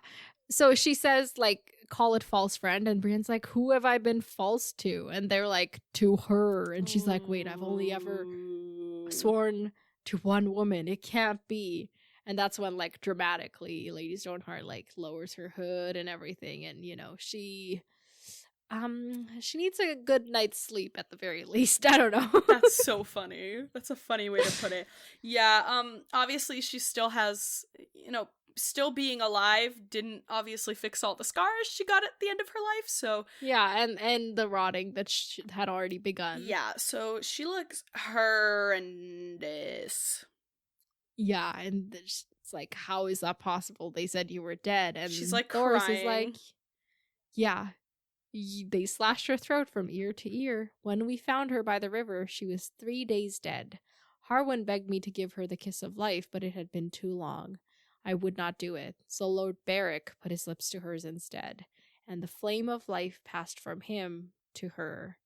And she rose. May the Lord of Light protect us. She rose. Oh my god. So, okay, it unlocks, like, I didn't realize he could just do that with his magic. Like, and I know he was, like, near death, so he probably figured, like... Well, he was doing that thing where, like, he was dying and reviving and dying and reviving, and he was like, I guess the Lord of Light has some job for me. Yeah. That's why he keeps doing it. So I guess this was his job, was to revive Catelyn. Yeah, but... I wonder if, like, when this happened, right? So it's a bunch of the Brotherhood without banners people. Yeah. Catelyn rises. Was this a Dany rising with the dragons type moment? Yeah, I don't know. Like, they're immediately like, ooh, whoa, magic. Right. Yeah, we gotta follow her. We belong to you now. Yeah, I wonder if it was also kind of like a, you know, Beric was our leader and you're now Beric. So it's like, you know, it's like the magic part of it, but it's also like the, like, well, you Beric. So, and like Beric chose you, like, you know? Mm-hmm. So, I don't know, it's interesting, but it's also like, that's also why they might be calling her Beric's lover. Remember, we heard that rumor? Yeah, which we were like, what? But interesting that that's a thing now. Yeah. And then also, like, right before the reveal of it being Catelyn, when they bring up Hyle and Podrick back in, Hyle looks terrible. He's, like, beaten terribly. He's been beaten, yeah. And then Pod, he's like, oh, sir, my lady, sorry, as he, you know, his usual little shtick. Mm-hmm. And she's like, you have nothing to be sorry for. And that might be the last, well, those are the last words she says to him. Just was really sad, and I was like, I don't like this book. But you love this book. But I don't, because how could you kill Pod? He's just a little pod. In the okay. You know, in the Brienne Hyle Peapod, he's a little pod. What? No. Okay, you stop. Okay, back on track. Sad. So, what does she want? She wants Freys and Bolt instead, and we'll give her those, but you will give her Jaime Lannister. Kill him for her. And then she's like, no, I can't. He saved me. I said, like, we grew, like, we bonded. Yeah. And also, he's not who he was. He sent me to look for Sansa, and, like, he wasn't part of the wedding, and blah, blah, blah, all of that. Yeah. And Catelyn's like, nah. Doesn't matter. You must choose the sword or the noose, she says. Choose. And then Brienne's like, I will not make that choice. So Lady Stoneheart then says, hang them. And this time, nobody needs interpreting because it's very clear. Mm-hmm. And so they drag her, Podrick, and Hyle out of the caves into the trees. And Hyle was like, I'll kill Jaime. Yeah, but so it very clearly is like, you need to kill Jaime because, like he trusts you. I don't know. And, like, either you're more more able to do it, yeah, exactly, and or like you need to prove loyalty, all of that. Yeah, because she would be like the only one that they wouldn't immediately want to kill. So it's like, well, the others were gonna die anyway, and you said that you wouldn't, so die. Mm-hmm. And this is where, like, Lem is back to being the Hound because he's donned the helm. So it's like this, transformation of, I guess, all the terrible things that the Hound mantle stands for have now passed on to Lem. Yeah. I guess. I don't know. And she tries to get Podrick saved by saying, yeah, he's never harmed you. Yeah, like, remember, I'm from the Sapphire Isle. Sapphires. Like, she tries to pull Jaime's thing. Yeah. And Lem says, I want my wife and daughter back. Can your father give me that? There's, like, theories about, like based on this line, basically, who Lem could be. There's a theory, I forget who it is, but that he was one of Rhaegar's guys that fought in the Trident. Oh. And then, like, went underground and is now Lem of Lemon Cloak. Like, That's you know? So interesting. Okay. Yeah. I'm sure there's more to that, but that's all I remember of that theory. Yeah. I hope somebody else will remind me. And then it's okay, they're being hanged, and, like, she's like, okay, like, they're literally being hanged. She looks over and Hyle is cursing, but Pod never lifted his eyes, not even when his feet were jerked off the ground. And she's, like, looking at him, and she's like, I this is too much. I can't do this. So she screams a word. And that's the end of the chapter. So you think they are dying? Like, they dead? I don't think Brienne is dead. I think that the others are dead. Okay, well, I think that she screams. What's the word she screamed? Fine, okay, sure. But it's not in time to save the other two. Like, they both right. all get hanged basically at the that's same time. true. I actually didn't think about that. Technically, they yeah. Sorry, I don't know why my brain was like, well, clearly, yeah, you're right. Like, because, like, if they're hanged, time. like, if Pod dies at that, she doesn't care enough about her life to continue with that. Yeah.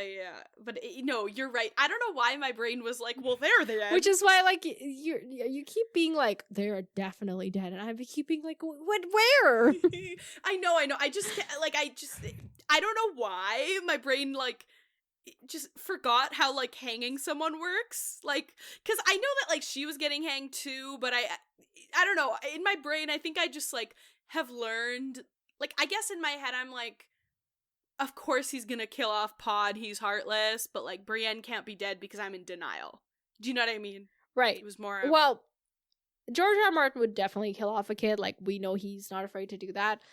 But if Podrick dies, even if Brienne agrees, she no longer has reason to agree, you know? Yeah. Once he's dead. Yeah. And so you think the word she screamed is, like, fine? Yeah. Or, like, the persevering theory is that she screams sword. Because the choice is sword or noose, so she says sword. Oh! Ooh, that's cool. Slay. Yeah. Yeah, okay, I have a question. Can we kind of, I know we, like, skipped over, like, her dreams and theories or whatever, but there's just, like, one that I want to go back to, just because it comes up. Sure. Because when they're like, take the sword and slay the Kingslayer or be hanged for a betrayer, sword or the noose, choose. And then Brienne remembered her dream, waiting in her father's hall for the boy she was to marry. In the dream she'd bitten off her tongue. My mouth was full of blood. She took a ragged breath and said, I will not make that choice. And, hold on. Going back to the dream that this is had. A dream about Ronnet yeah. Connington. Yeah. Like, that Jaime meets at one point on his journey as well. Yeah.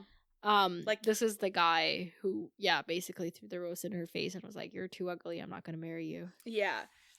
Yeah, and that's basically the same thing. Like, the dream is the same as what actually happened, except he turns... She actually bites her... No, except he turns from Ronnet to Jaime as he turns away. And then she's like, Jaime, she wanted to cry, come back for me. And then her tongue lay on the floor by the rose, drowned in blood. So is it kind of like, in the dream, like, Jaime left her, but here she's not going to betray Jaime? Like, I guess I just was curious. Like, I wasn't able to interpret, why it was... Wasn't you remembering the part where she can't, like, seem to speak? Like, isn't that what that was about? Yeah, but I guess my question was just why that My mouth was full of blood. I will not make that choice. So is it just, like, in the dream she couldn't in the dream / in real life when it happened with Ronnet, she wasn't able to speak up. Mm-hmm. So now she's just like, I'm gonna make sure that, like, my choice is loud and clear, basically. Or that, like, lack thereof. I won't make that change. Yeah. Okay, I guess I just was kind of like, I was interested to know if it meant something that it was specifically connected to that dream, and, like, instead of Ronnet, it was Jamie, but I just couldn't quite piece it together. That's just, like, one of the mixing of her, like, you know, yeah, Renly turns into Jamie, Ronnet turns into Jamie, yeah. like, it's all about Jamie now. Yeah, I just kind of was thinking about that. And then there was one other thing in the chapter.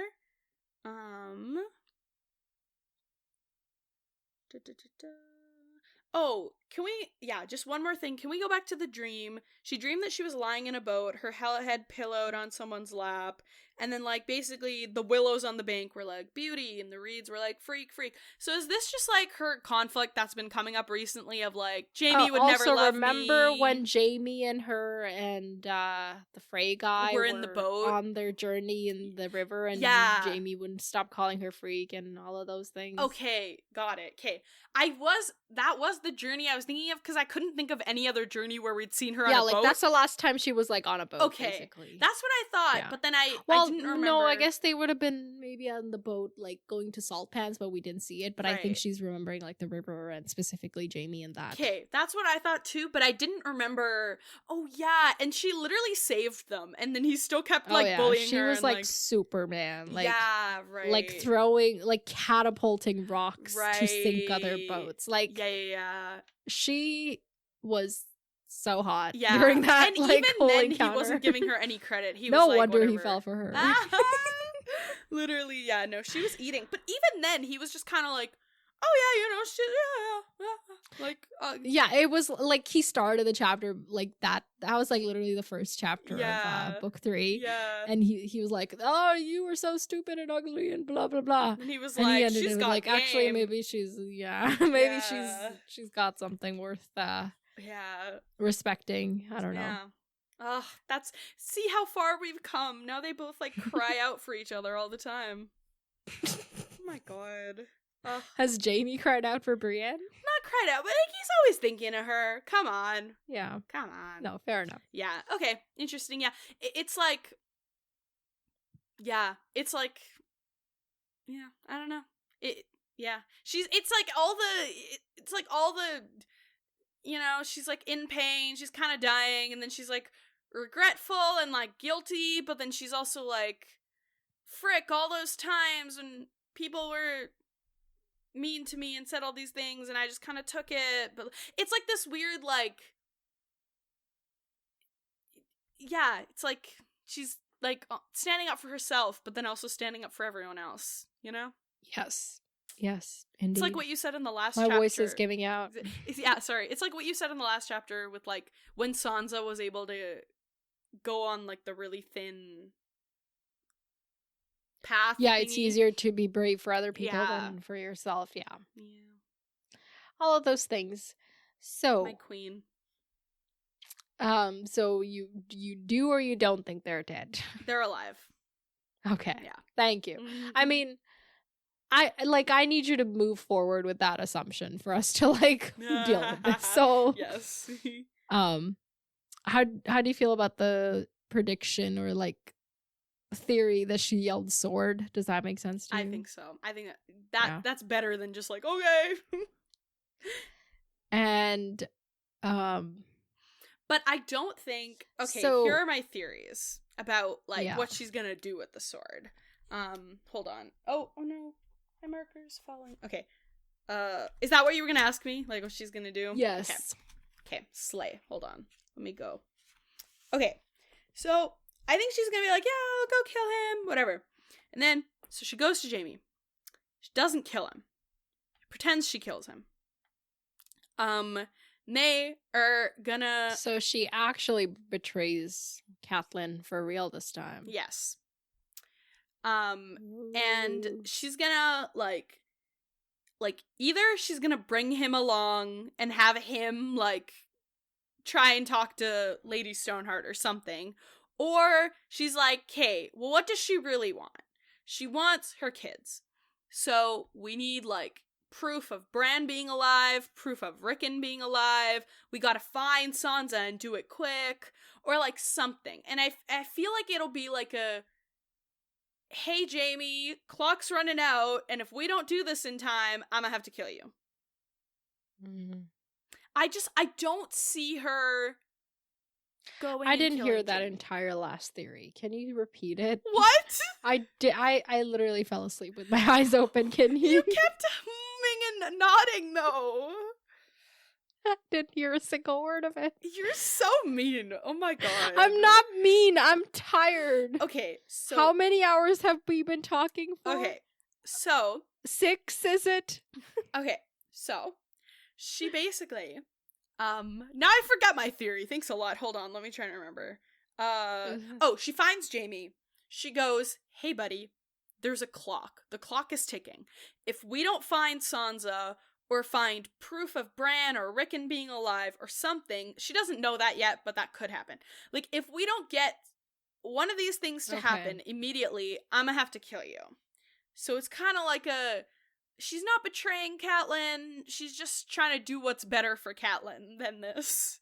What's actually gonna bring peace to like, Catelyn. she's gonna go, like, we gotta collaborate, otherwise you gotta die. But I don't know how she does that. Like, I don't know how she gets, like, well, I guess, like, if she escapes with Jaime and they go on their merry way, how's Catelyn gonna stop her if she's already gone?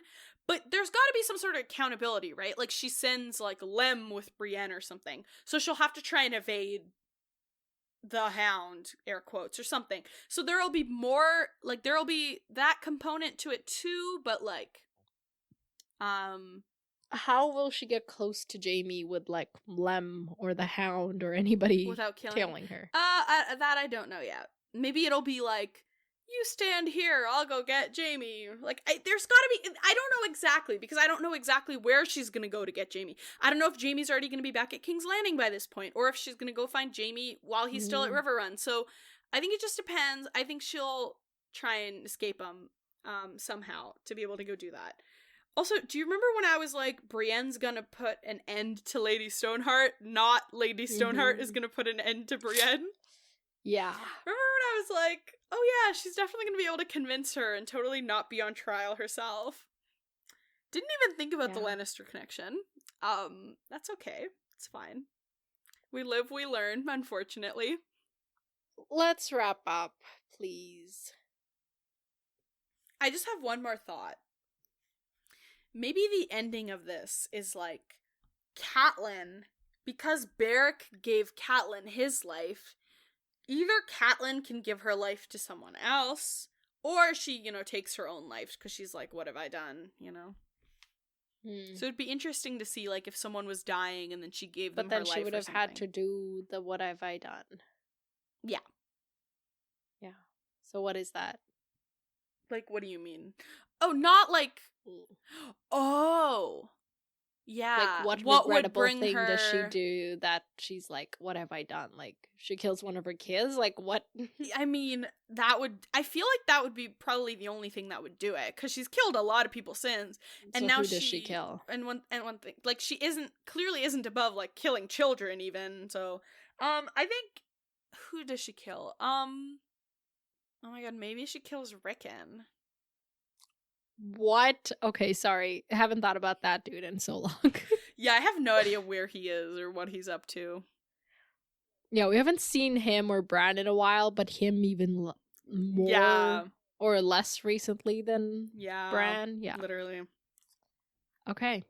Wow. Okay. I don't want to think about this dark everything. So, no, Brienne says sword. They're like, oh, here's your sword, go on your merry way. That's the that's the ending to this. And then yes, okay, once we're done with this chapter, I have a thought about the last chapter, but it'll be quick. Okay, we're done with this chapter. Okay, cool. Hold on, let me just find it. It is quick, I just have to find it. Ooh, okay, my thought is that, you know how last time I said that Jon was gonna be the third Dragonhead, and it was gonna be Jon, it was gonna be Quentyn, and then it was gonna be Dany? Sure, yeah. What if it's Bran? Because he's learning from the three-eyed crow and, like, learning how to fly. Mm-hmm. So it's interesting. maybe it's So what does that have to do with the last chapter? Oh, nothing.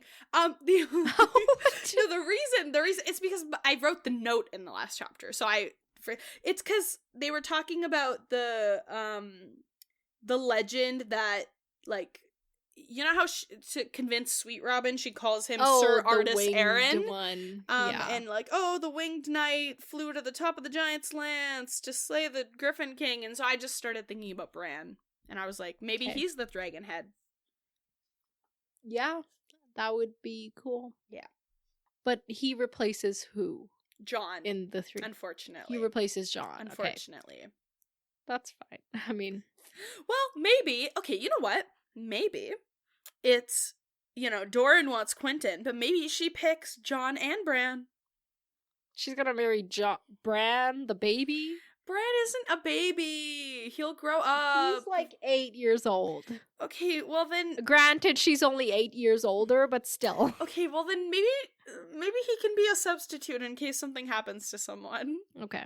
Well, maybe you don't need to be married to all your dragon heads. Yeah, I don't know. Yeah, that too. Well, you're not the first person to theorize that, but usually what people... So Bran's like the most immersed in like the old gods thing, right? Right, yeah. Like the winter and all of that. Yeah. And Dany's like literally fire, right? Mm-hmm. So they are fire, ice, and then Jon is both, so he's fire and ice. Like, oh. But in that case, Quentin doesn't get a ride on the dragon. Sorry, as he shouldn't. What has he done? Oh, just be distantly related to Dany? Ain't good enough, chump. Okay. What? Yeah. You know what? I like that. It's Jon and Dany and Bran. It's Jon and Dany and Brienne. Oh my god, our OG POVs from the first book. It all comes back to a Game of Thrones. But what about Arya? What about Sansa? They have their own things to take care of. Okay. What about Tyrion? Remember him?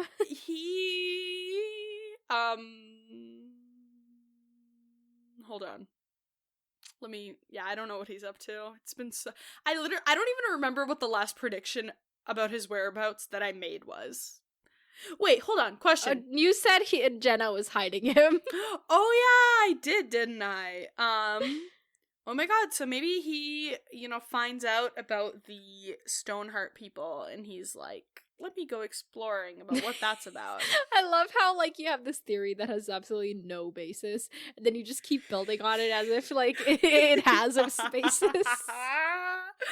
That's okay. It's fun. You're, like, updating, and he's like, oh, back then he was just hanging out with Jenna, but now he's, like, hearing about this stuff from Jenna. Like, hey, here's the thing. I have nothing else to go off of except for my own delusions because, I know that I have the books, but that's a lot of effort, and I have to do enough annotating in my school life, okay? It's fine. Fair enough. Okay. Next chapter. Let's do it. Oh my god. I'm so scared. I should have said next chapter, singular. What the fuck are you on about? Why are we only reading one chapter? We're reading one chapter. Why? The last time we only did one chapter, like, shit happened. I don't remember what shit happened, but it was like shit happened. Sure, I don't remember either. You know what's funny? If it had been the chapter where Tyrion kills Tywin, then shit literally happened. Okay, alright. Calm down. It may be 12 a.m., but it is not time for poo-poo jokes. I forgot the word for shit. Oh my god. Also, okay, I'm looking at how much we have until the end of this book. It's looking like we only have 2 or 3 chapters left. So I'm starting to understand why I'm only reading 1. Okay. But you also said that the rest of this book lives up to the hype here. So maybe it's like, well, maybe it doesn't anymore. Shush. See, okay. Anyway, who is this? Who is this lovely fella? Well, you have to guess first. Okay, I'm gonna guess something outlandish. Okay. Hold on, let me think. Okay, who have we not seen? That would be good. Well, it could be like the epilogue, but no, I think we have 2 left, so this is not the epilogue. I think it is Cersei. You are correct. Nice. Okay, because I think this will be like, you know, where all you know the thing of like the best laid plans often go awry, but in this case, even the poorest. In this case, we see the poorest laid plans going awry. Okay. Yeah, Girly is like, she's getting dethroned or killed or both. Like, shit is happening. Like, this is like all of her mistakes compounding. Okay. Imagine, what will your reaction be, hypothetically, if she is successful in her plan? Like, what? That was a question I didn't anticipate. Hold on. Is this gaslight? Is this you manipulating me into thinking that she could possibly be successful? Okay, if she's successful, my reaction would be, I'd probably scream, like, legitimately. I would be very shocked. Okay. I, like, would not see that coming at all. So you do have your phone at the ready when you read these chapters, what? Right? Oh my god, is she gonna succeed? I'm just asking. Okay, the only way I could see her succeeding, okay, let me think. How could she succeed? Like, fundamentally, how could the Lannister come out on top? Okay, let's see. What's that quote? Which TV show or book is it from where it's like, blank always lands on top? Snow always lands on top. Oh my god. Hunger Games. Hold Enough. on. No, I literally forgot. Yeah. Oh, like Jon Snow. Okay, Cross. you cannot, like, appropriate the evil guy's, like, motto from Hunger Games for Jon Snow, for your favorite character in A Song of Ice and Fire. Yes, I can. Anyway, okay, what was I saying? Oh, how can Cersei succeed? Okay, let's lay out this trap. Let's lay out this plan. Okay, so Cersei's like, wow, Marcella, nope, that's not her name, Marjorie. Wow, Marjorie slept with this person. I guess it could be like one of those things where, like, maybe like Taina, like the Merryweather, or like someone else. I love how, like, Taina, like Taina, whatever her name is. Maybe she's like, I don't actually know it's Taina, but, like, I was so convinced it's Taina that, like, all right, every time you're like Taina, I'm like, that's so many syllables. Okay, anyway, it's Taina. So Taina's like, okay, if Cersei wins, I get basically all of the power because I've already manipulated her so much. So she makes it happen. Yeah, actually. if like Marjorie, okay, let's summarize it. Hold on, I'm talking. Let me talk. If Marjorie wins, sure, I'll get in her good graces, whatever, but I won't necessarily be like an it girl, you know? And she's already gotten so much benefit. 21 shush. And she's already gotten so much benefit from Cersei that it makes sense. And then maybe for Peter, because he's getting so much of his power right now from Cersei, maybe he's hoping to keep that going a little bit longer, and so maybe he instructs the Kettle Blacks to keep going with Cersei. So maybe you haven't had dinner. That's okay. Let me finish. Okay, I need to like really think about this. Okay, because honestly, I hadn't even considered Cersei succeeding, and you saying that made me realize that I should probably at least consider it, even if I don't believe it. You know what I mean? So let me just work through this. Okay, so that happens. I am my own worst enemy. Or I feel like also, though, Cersei is like, you know, Cersei's very rash. So even if Cersei doesn't win, I could see her just getting mad. And, like, let's say the Marjorie stuff doesn't work out and it backfires on her. I could see her just going and being like, go kill Marjorie anyway. You know what I mean? Rather than, like, if her scheme doesn't work, kill the queen who's, like, my doom, you know? Because she's so paranoid at this point, like, if I'm going down, you're going down. Yeah, because then at least you don't take over my role, you know? It's like someone else has to come in. Okay. I don't think we have any emails. We will read if there's any emails later. And you know where to email them. You know where to follow. You know where to go. Do them. Farewell, my friends. Talk to you later.